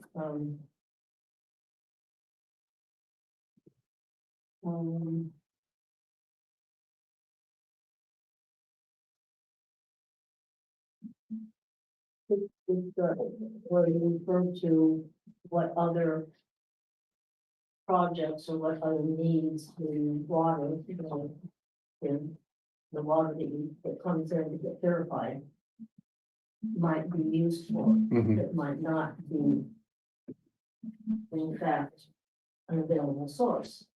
Correct. So the water that's available for the Pure Water Monterey project from the Water Resources Agency basically comes from two sources. And it's either what we've typically deemed as excess wastewater or from other interruptible supplies that have been developed subsequent to entering into this agreement 10 years ago. And those are literally referred to as interruptible supplies. The agreement is in place. There has been a historic demand for the wastewater and for the recycled water in particular. And that historic demand is subject to change, right? And so if we think prior to Pure Water Monterey coming on, water would come into the regional treatment plant and it would be treated and it would be sent out to the ocean. And then by the late 1990s, it would be treated and either used as an exchange supply, right, to provide irrigation water for crops in and around the Castroville area, so as to alleviate pumping on the groundwater basin there, what's commonly referred to as the 180-400. And so that supply has been in place, 27 years now, or well, since 98, and there's been a shape to that demand. Fast forward to 2014, when people were beginning to envision the Pure Water project, and they see this shape and the fact that there's still water going out to the ocean and there's opportunity to do better with that, right? And the Seaside Basin has its needs and we can help those needs, and it's just good resource management. And so that's the fundamental basis of the agreement, and why we're strong proponents for the Pure Water Monterey project.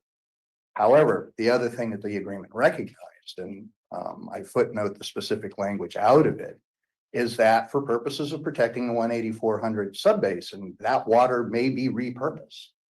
And we are at a place in time now with the implementation of the Sustainable Groundwater Management Act, where the deadline to do something is 15 years. So I talk about this 5 to 15-year window.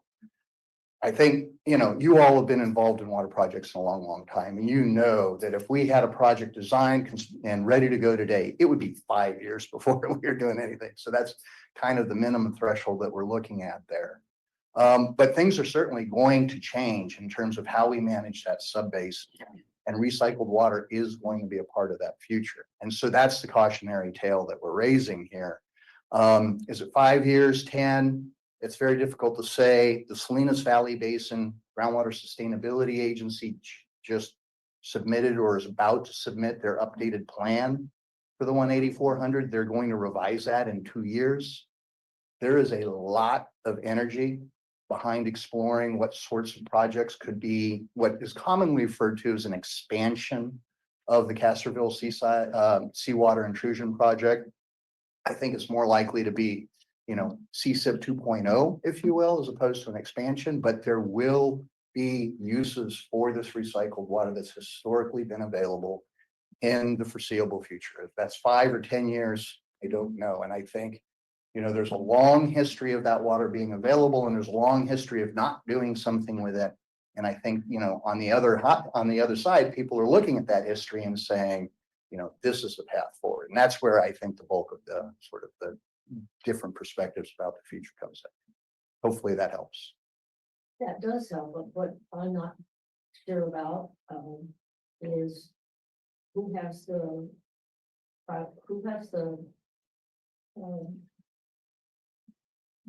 who can make the priority, who can decide where it's gonna go? I mean, how is that done? Because there's obviously lots of uses, so I don't know what that stands. Right. So the water that's made available for Pure Water Monterey is water that is either contractually obligated to the Water Resources Agency, and that's the preponderance of it. Or the other prior contractual holder is Marina Coast Water District. And so those would be really the two decision makers about reuse of historical. So the water that's gonna be part of this 2,250 acre feet, is that the number? Mhm. That has, there's dibs on certain amounts of it, and that's set in stone, that's an agreed to number, that's, what do you say? Yes, and so those agreements date back to the early 1990s. The Marina Coast one goes back to the late 80s. And so those agreements have been in place an awful long time. And the agreement that was entered into 10 years ago to make this supply available for Pure Water Monterey recognized that there was water going out to the ocean and that we could put it to better use. So that was the foundation. But it also recognized that it might be needed for other purposes in the future. And so it would be decisions made either by Marina Coast Water District with respect to the supplies that they have contractual rights to, or by the Water Resources Agency with respect to supplies that either we have water contractual obligations to, or contractual rights to, or actual, water permits for. And so those are kind of the two ways that water is made available. It's a very complicated chain of agreements that brings the water here, and so it's hard to explain sometimes. I can understand that, I hear that. But you're not telling me that there is of the 2250, but 1,750 of it is for the use of the community of building of what the water management district do, and the balance is for the water resources use. I think of it You're different, telling me that. right? I think of it different. It's not carved up that way, right? And in essence, what the agreement says is when Marina Coast or the Water Resources Agency aren't using their water, that we make it available for the Pure Water Monterey project. And so there are some specific amounts that are set aside in that 10-year-old agreement, but they're not large quantities. And there's a difference between the way water is made available for the base project versus the expansion project. And so there aren't sort of fixed numbers about what the future will bring.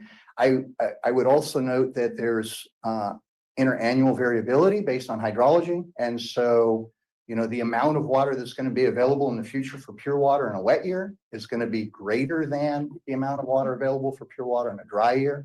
Part of the reason why we recommend, at least in the interim, the next 2 to 5 years or so, while the Sustainable Groundwater Management Act implementation is getting sorted out, that if people do receive this allocation, not people, if jurisdictions receive this allocation, the decision they make with that would be to park it in the basin and hold it there either until there's more certainty about the future or certainly for the next drought, which will come. So.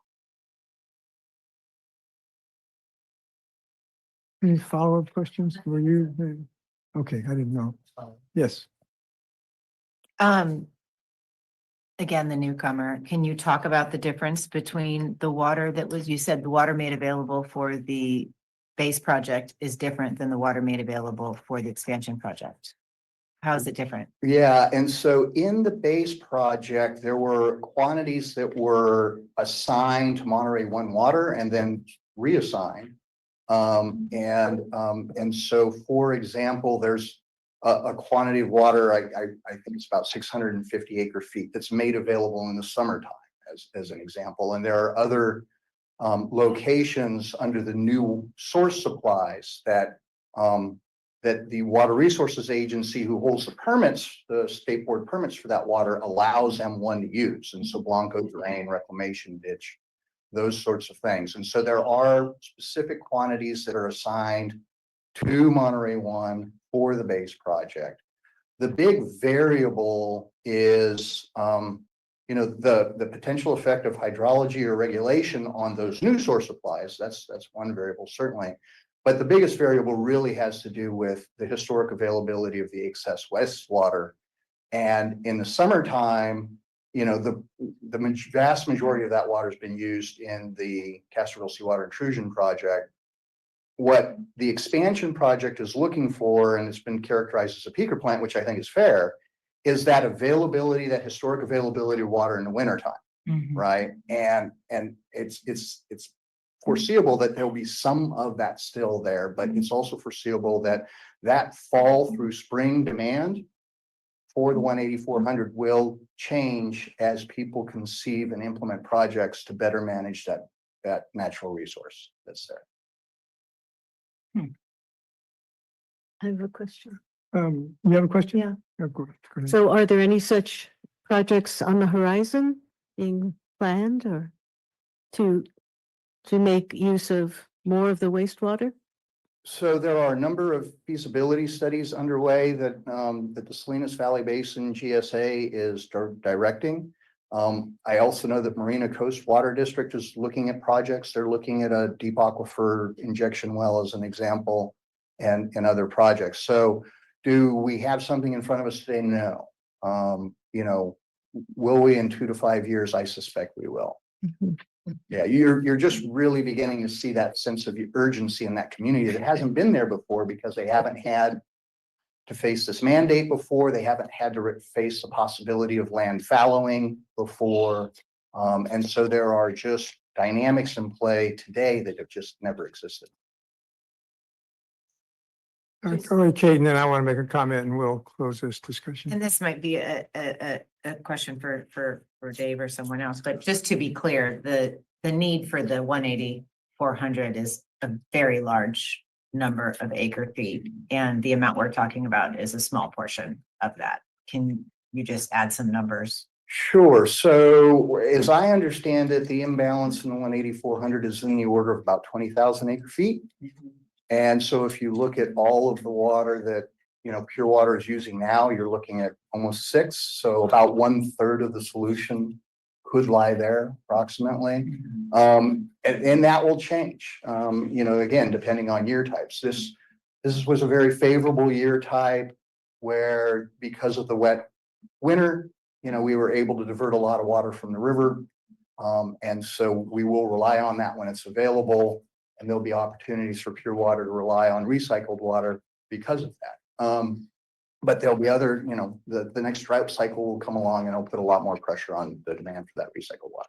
And then the last question is this was just asked, but I want to be clear because I have focused a bit of attention on the GSAs, but any projects that are specifically looking to recycle that water that we're talking about, or are they bigger projects that are going to be perhaps desalting and re-injecting different sources of water? Yes, great question. So no, to the first part, folks haven't really looked at this supply of recycled water yet. It has been these larger projects, but with those come significant costs. And so the community is very interested in, can we implement smaller scale projects that take incremental steps towards the sustainability that we need to achieve by 2040. And that's why I would anticipate seeing these waters repurposed and other supplies being developed in sort of small incremental chunks that are more manageable from a planning perspective and also more affordable. So my comment is the scale on which we're talking about the supply compared to the priorities for a given, community of need. Ag and Salinas have enormous demands on through the Sigma process of getting water. The scale of the reclaimed water, the recycled water, wastewater, I'll call it the runoff water. The scale of that in the context of the scale in which you need to, address issues, it's very small. And being small, it's also very expensive. Now, we can afford it because it fits conveniently with the supply plan that, the district has and the peninsula needs. And so I'm just going to leave it as a comment and not a question. But, my concern is the scale of the amount of water that we need and we can use, and we are already committed to using it, is big to us. But my guess is a scale in your mind, it should be small potatoes to the scale in which you're talking about. So I just think in the course of the discussions going forward, I think that's going to be a key issue about how you treat a small potato issue that is very important to us. I'm going to call it small potatoes. I don't really mean it's not serious, it's not important, but by comparison to what you're dealing with, it is small. And I just hope you don't elevate it to a stage where it becomes somewhat of a problem issue that's out of proportion to what the scale represents in terms of the big picture. That's my comment. I appreciate that. All right. And thank you for your comments and thank you for sticking around and all this. And Thanks for the opportunity to address the board. And again, I appreciate, the willingness of Mr. Stoll to engage on these issues and just converse and, constructively. So thank you. all right. Thank you. Okay, we'll close public comment. Go back to the issue of this proposed second reading. Plans. Through the chair, I like to hear from the general manager. We've been through this over and over again. Now let's hear the general manager out about this water. I know we got in the contract and he wouldn't have made a contract if he knew the water wasn't there. Go ahead there, GM. I think you just summarized my conclusion, which is we wouldn't have entered into a contract if we didn't believe the water's not there. And we've assessed business risk, we've assessed contractual risk, we've assessed, and he is correct that some of the water is not contractually obligated. It's if it is unused, then it is available. And Monterey One Water likes to say yes, and it's proven to be unused for 27 years, and it's likely to be unused for the next decade. First of all, I respect everything that's been said. This is clearly one of those cases where you can take 3 or 4 different water managers, put them in a room, and you will not get agreement. This isn't new, Director Anderson. We have looked at all of these things.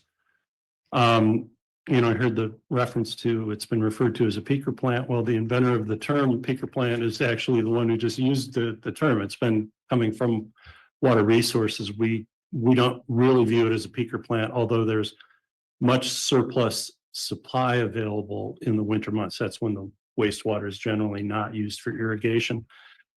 So I'm just going to touch on a few things, but if you wanted a session where we throw each other under the bus and say my numbers are better and stuff, we can schedule that for some other time.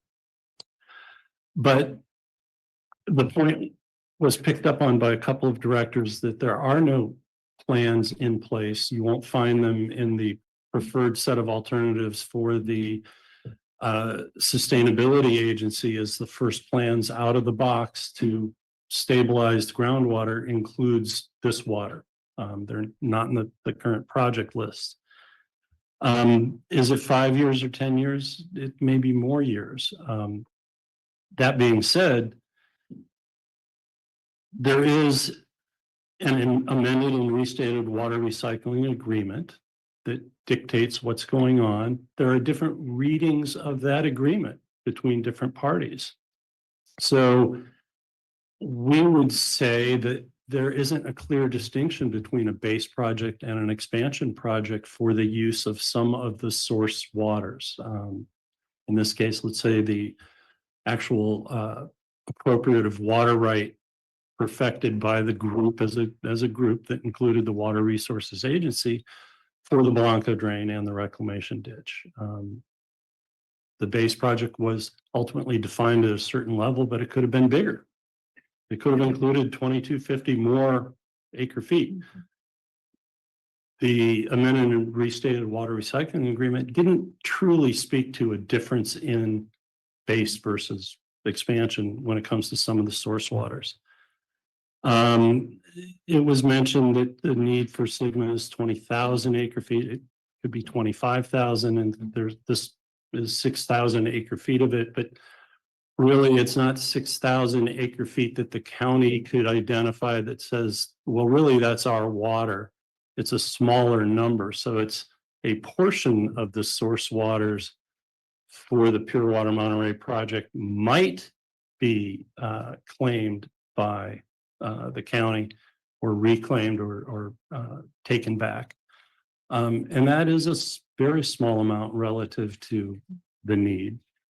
And whether that water is truly available without blowing up the agreement, which would then free up all 5 of the peninsula cities on this side of Carmel Hill. And would those cities recommit all of their wastewater flow to CSIP project and the Salinas Valley Reclamation Project? Probably not, when the base Pure Water Monterey project could easily function with the expansion on the wastewater from those cities. So, you know, and then there's the dry versus wet year arguments.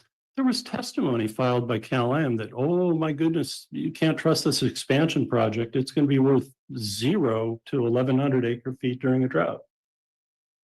Provably false statements based on misreading of how the project works by a third-party consultant. So, you know, that's out there. So there's a lot of disagreement. We've come down to accepting the word of our partner, Monterey One Water. Not blindly accepting their word, but based on analyses and statements. And we're highly confident. We're not 100% confident that all the water that we're relying on for both the base and the expansion will be there for all time. That is an acceptable level of risk that we've taken. But the ramifications of being wrong and the penalties for being wrong if you're in breach are significant enough that we didn't take that mission very lightly. We analyzed everything available to us.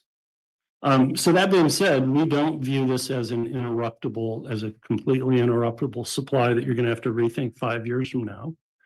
You wouldn't make a housing decision if that was. We wouldn't come to you to allocate it if we felt that that's what it is. So looking at both Mr. Rosenthal's letter as well as Water Resources Agency's letter, we recognize the concerns that are there, and we don't have great answers for all of them.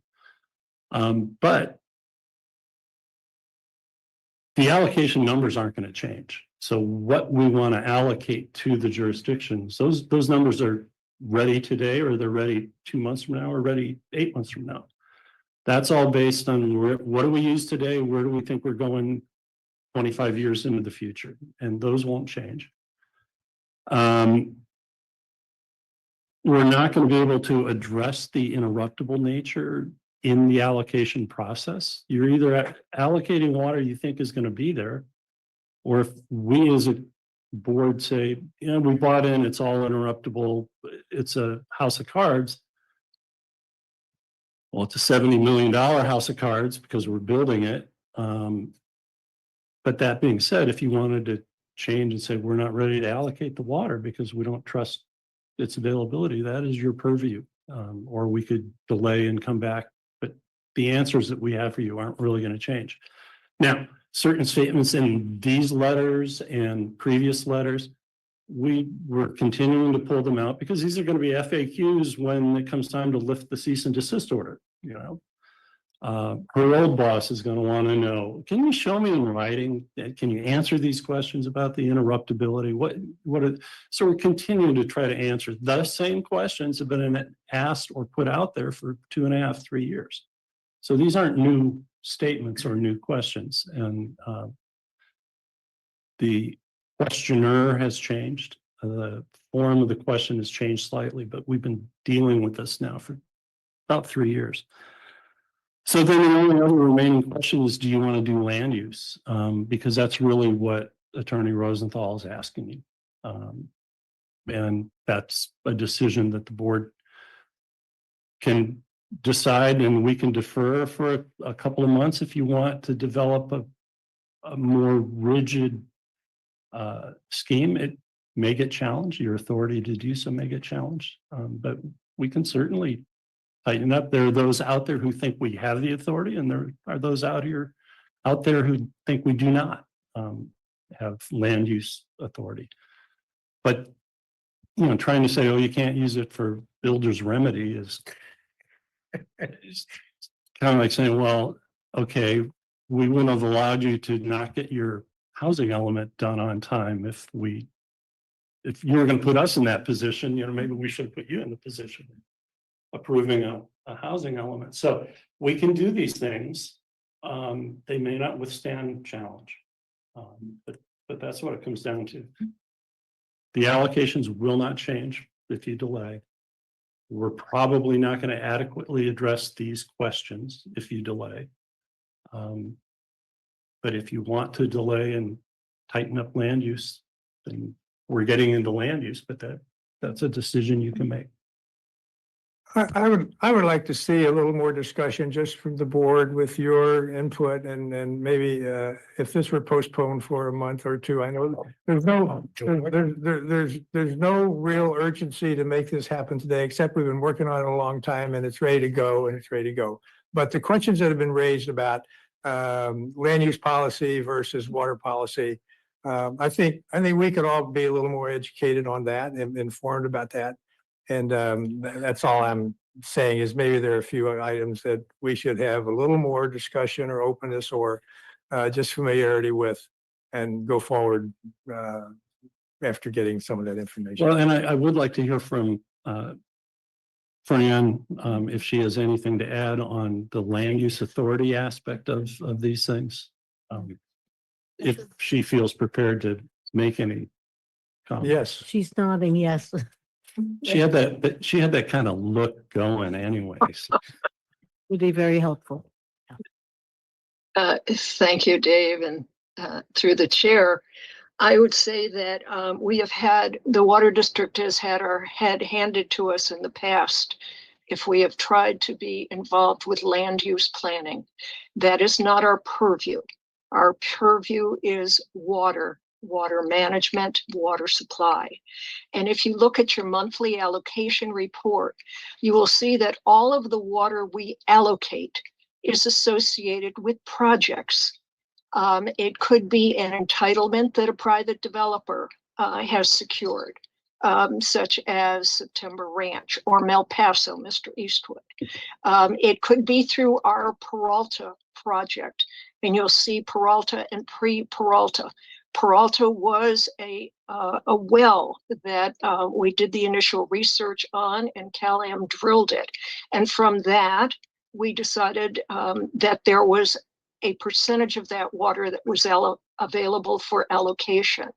So when you talk about, can we specifically say that certain water is available for affordable housing or low cost housing, that is a decision that traditionally this water district has left to the land use planning agencies. That is their purview. So I wanted to make that point first. With regard to Director Daniel's question about the builder's remedy, if a builder has a riparian or overlying right to water that would fund the size of the project that they are doing, then they could proceed. We have one like that, I believe, right now at the mouth of the valley. They have an existing riparian right. And it could be either riparian to the river or overlying a groundwater basin. So if you're that property owner, you can proceed with your development. You are not restricted by the State Water Board. So I think that was an amplification on your question about the builder's remedy. On the CSIP expansion, I do want to say I was there for the ribbon cutting for the CSIP project. And it was funded primarily by the artichoke growers out of Castroville. And the reason they could afford to pay for that water, that tertiary reclaimed water, was because the value of the product that they grew could sustain a more expensive cost. My understanding is that other efforts in the Salinas Valley have failed because the cost of the water has not met with voters' approval. And so for you to decide that we should delay for the 5 or 10 years or consider this as an interruptible supply is not how the district has proceeded and committed ourselves to this project, both the original and the expansion. And so I think the last comment that I have is for Mr. Rosenthal on our Rule 30.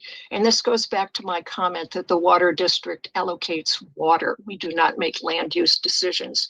My reading of Rule 30, including subsection C, does not in any way grant the district the authority to engage in land use planning. And I believe the general manager has already stated that, yes, we could proceed that way, but we should expect a legal challenge because we are then telling jurisdictions how their water is going to be used, whereas they have gone through this process of determining what their priorities are in each one of their land use plans, their general plans, their master plans. So thank you for the opportunity to share some of these thoughts with you. Obviously, a delay for more discussion is always within your prerogative. Thank you for that input on land use. It helps me clarify things in my brain. And just one item for clarification, you had asked about the Save Our Peninsula Committee. The September Ranch lawsuit, 2001, would be memorable to a lot of us who were involved in that. Yes, Kate? Just want to comment that that makes perfect sense, that the jurisdictions would be the ones that make the land use decision. They'd be receiving the allocations and then it's within their purview and appropriate for them to decide how they're going to allocate that water. That makes sense. I just wanted to comment that just everything I'm hearing, for me, it sounds like we're conflating two very different things. I mean, this, I think someone said why we would never have entered into a contract. The Pure Water Monterey project and the Pure Water Monterey expansion project are critical projects. Like who would not support these projects? These are really important projects that we wouldn't want to delay or obstruct in any way. The question that I had when I came here today was a really simple one. It was, can you remove the word permanent and still have this ordinance and vote on it tonight? So this has gone in a direction that seems strange to me, but my concern is that we need to have allocations. But what are those allocations going to go toward? And it would be, for me, really important that it go toward things other than extra bathrooms and someone tearing down a home and rebuilding it, right? Like if that's all we're going to accomplish, we did hear ADUs. That's wonderful. I'm really glad that we've heard ADUs. And that was why I brought up the land use question once I saw it in the letter from Mr. Rosenthal. That question has been answered for me. And I'm glad we got the answer to that question. I would absolutely support delaying just to find out if we can take that word out. If you can answer that question tonight, it's an important, I think, question. The allocation is modest. This is not, I don't think this is an allocation that's going to bankrupt the district, whatever happens. I don't think this is an allocation that is going to really be utilized in any other way by the GSAs in the future. I mean, the projects that I know the GSAs are looking at are very big projects. They're not these small projects, but I just, as a member now of the Board of Supervisors, where I have been for only the last 2 weeks, there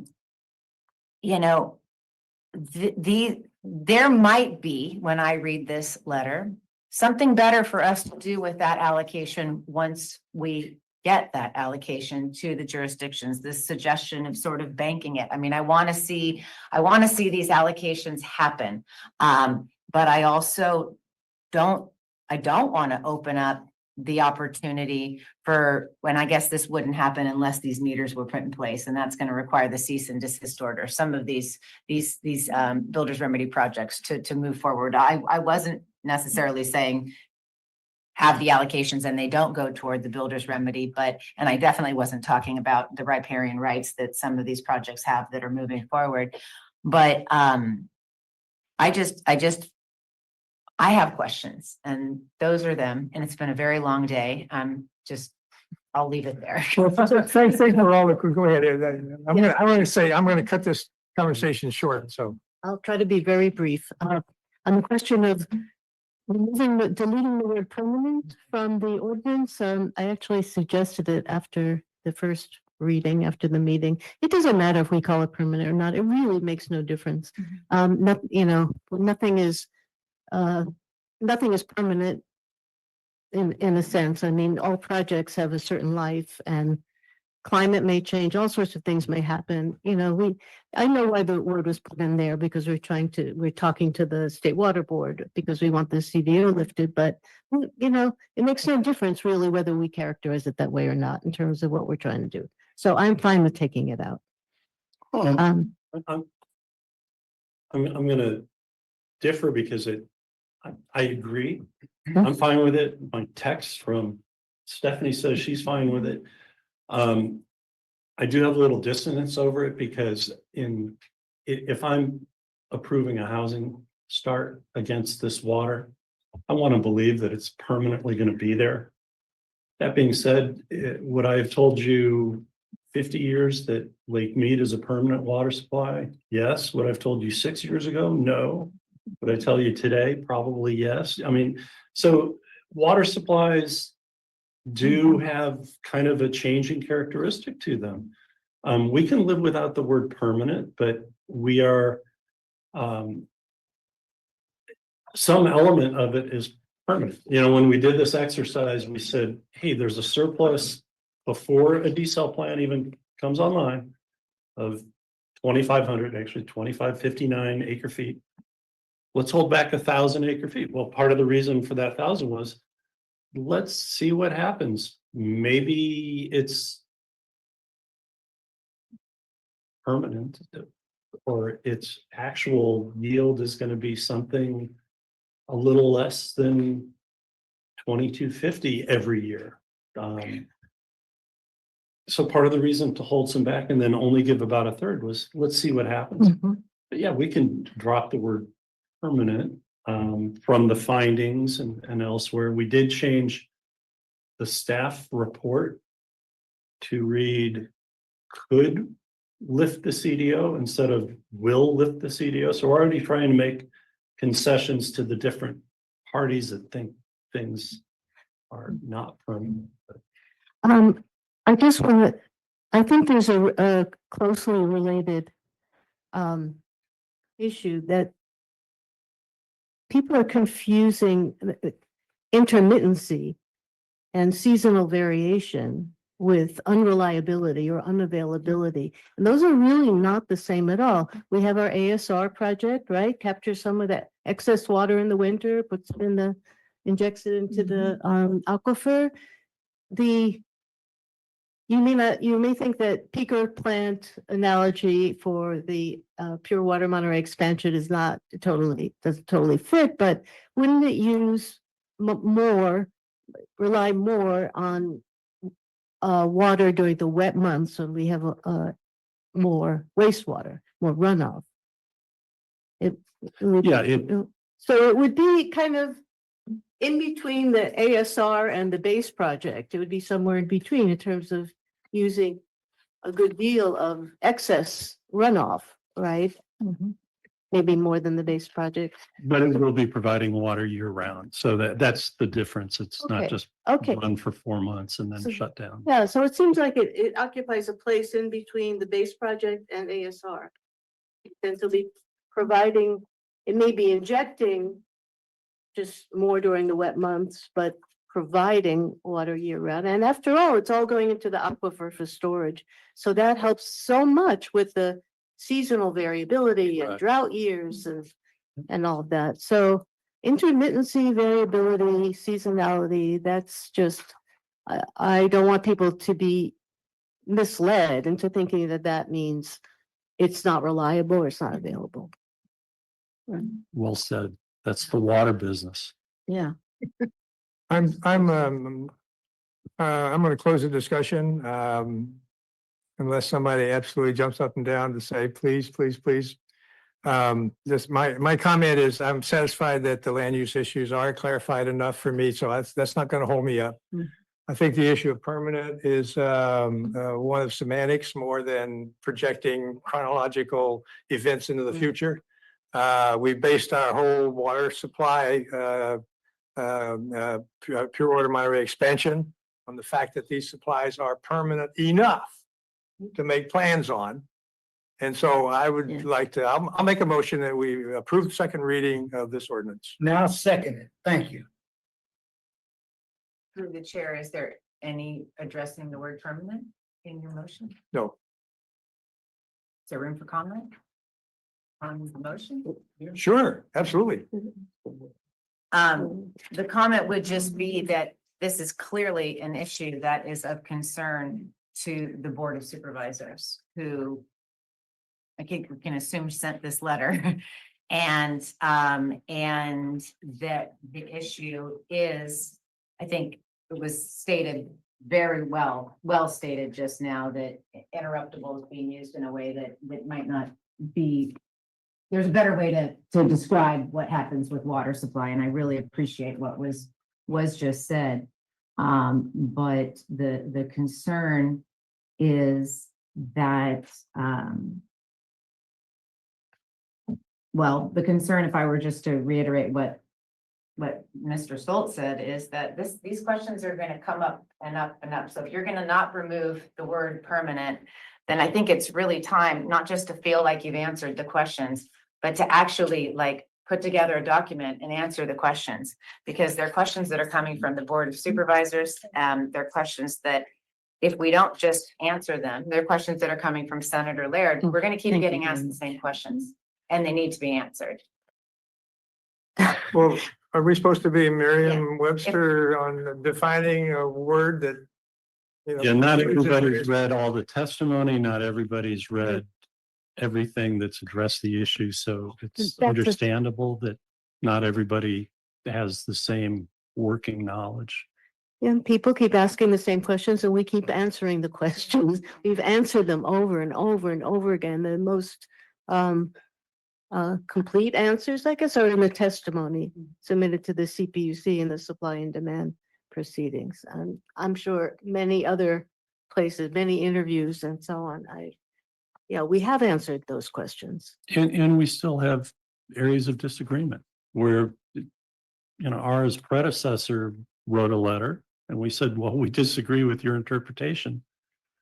But those two just sit on a shelf now, two different views of the same language. And then you want to say, what is plain language? Well, So maybe through the attorney, if this were passed with the word permanent in it, the ordinance could be changed later if it becomes an issue sufficient enough to reconsider. Yeah, you could go back and amend your ordinance. You'd have to go through the hearing process again. You'd have to amend the rule, or seek to amend the rule if you need to. We have Stephanie with her hand raised as well, Okay, but Yeah. you could. Can I ask Sorry. a real quick question? Are you only talking about the word permanent that's in the finding number 7? An ordinance.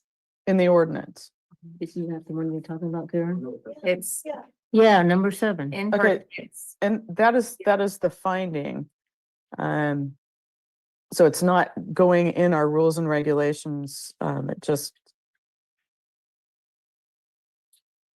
Yeah, I guess I wouldn't have a problem just not saying anything, because that would change the sentence to the expansion provides a replacement water supply. Sounds good to me. I would like that. mean, in any event, the State Water Board is gonna make up its own mind whether it Absolutely. considers it reliable enough. Whatever whether we call it permanent. Through the chair, Mayor. I think we heard several times already from our general manager, Stephanie and Fran, which is, you know, she has a mind of these things, particularly at the state level.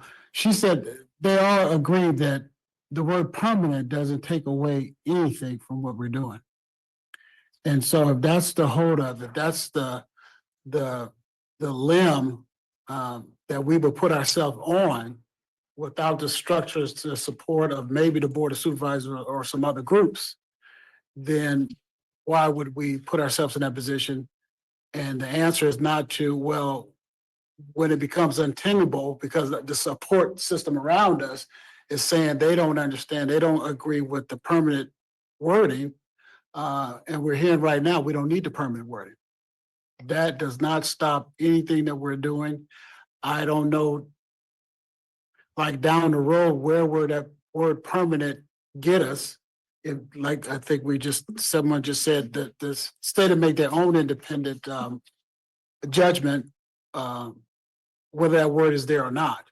But I would like this statement I would like this document and what we're doing to be seen at the State Water Board with the support of the Board of Supervisors and any other entity that is holding off, or any other individual holding off their support because they don't agree or think it's makes sense to have the word permanent in there. You know, if it's not required or not needed, and our allies are asking us to think about removing it, then that's a good reason to think about removing it and not just move forward because we can. Amy.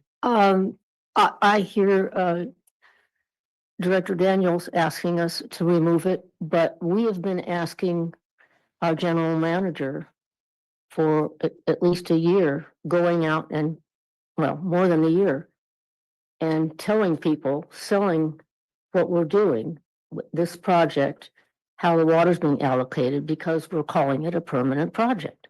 And we've been showing the graphs that show how much gets banked when, just at the beginning, there's all this water coming in. That has been our message in the public. And I don't see why in the world we would change our message after supporting this, calling it a permanent supply. Because Let me put it this way to you. Permanent, people out there scared that we say permanent, they think it's the last project that's gonna be built. And it's not. It's I don't not know the why you last say that. project. That's These not how I are would sitting out interpret there it. somewhere, but not right now. So we scared to say permanent, if the district say permanent, that's the last project. That's it. No, it's not it with Director Edwards. No, it's other projects that we need to build. But there's nothing wrong with saying permanent. They scared that desal project is not gonna be built. That's the bottom line.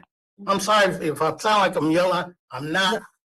It just upset me that we go through this every time we do something.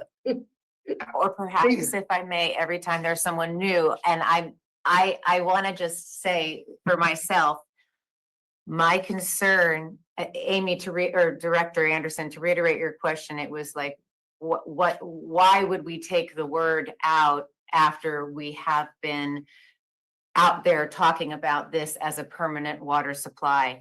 And as a brand new Board of Supervisors, I don't know where the letter just read, the reason that it would be for all the reasons stated, and now here it is, all the reasons stated in this letter. And it's very clear to me, and in this very short period of time that I've been on this board, and what has been presented to us, that there may be a desire to use this water by the GSA.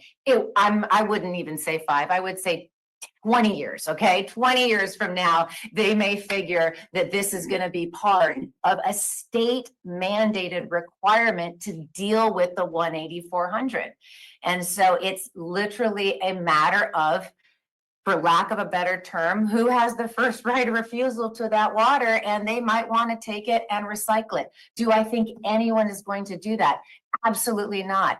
Do I think this project is going to be available to Pure Water Monterey expansion from here into all the time that we need it? Yes, this person, this individual member of the Board of Supervisors believes that this water is going to be available for us to use for this project for the time that we need it. But the concerns that are raised in this letter about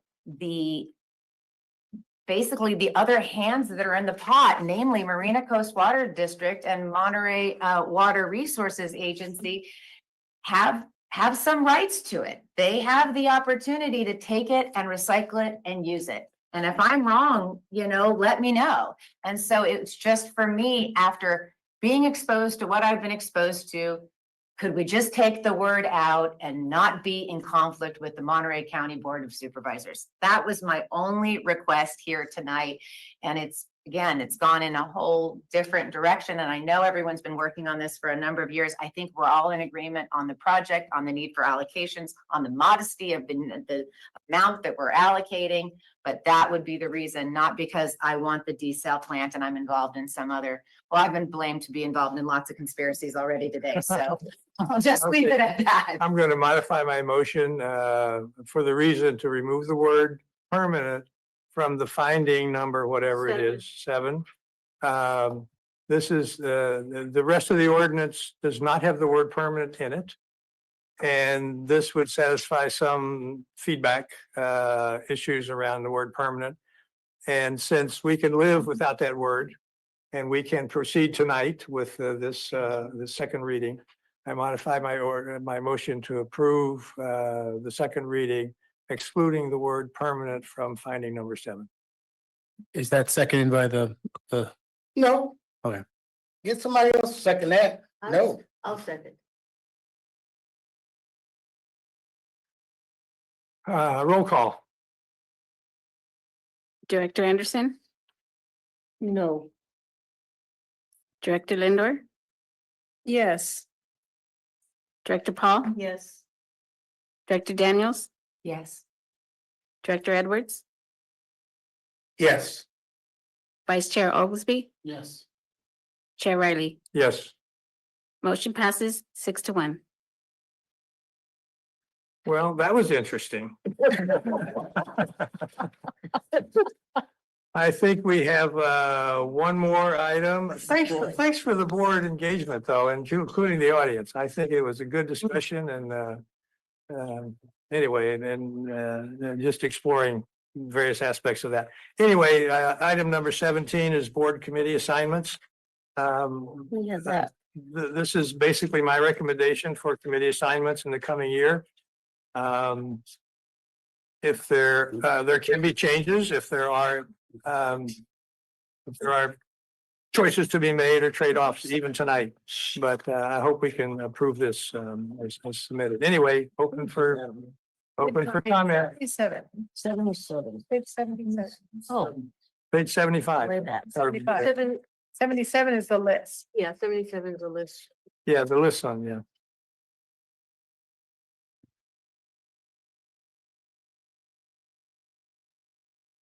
Right.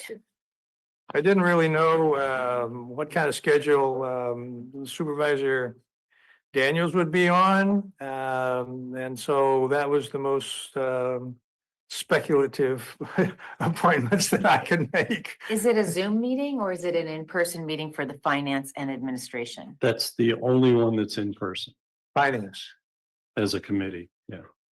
That is a Brown Act body, so it has to. And when does that finance committee? Once a month, usually the week prior to a board meeting On a Monday. on a Monday, except our holiday, Yeah. January, February, then it's on a Tuesday. Tuesdays, I most likely wouldn't be able to. meet. That's- You could yeah. still have a quorum, it looks like. Right. And no one can zoom into those meetings?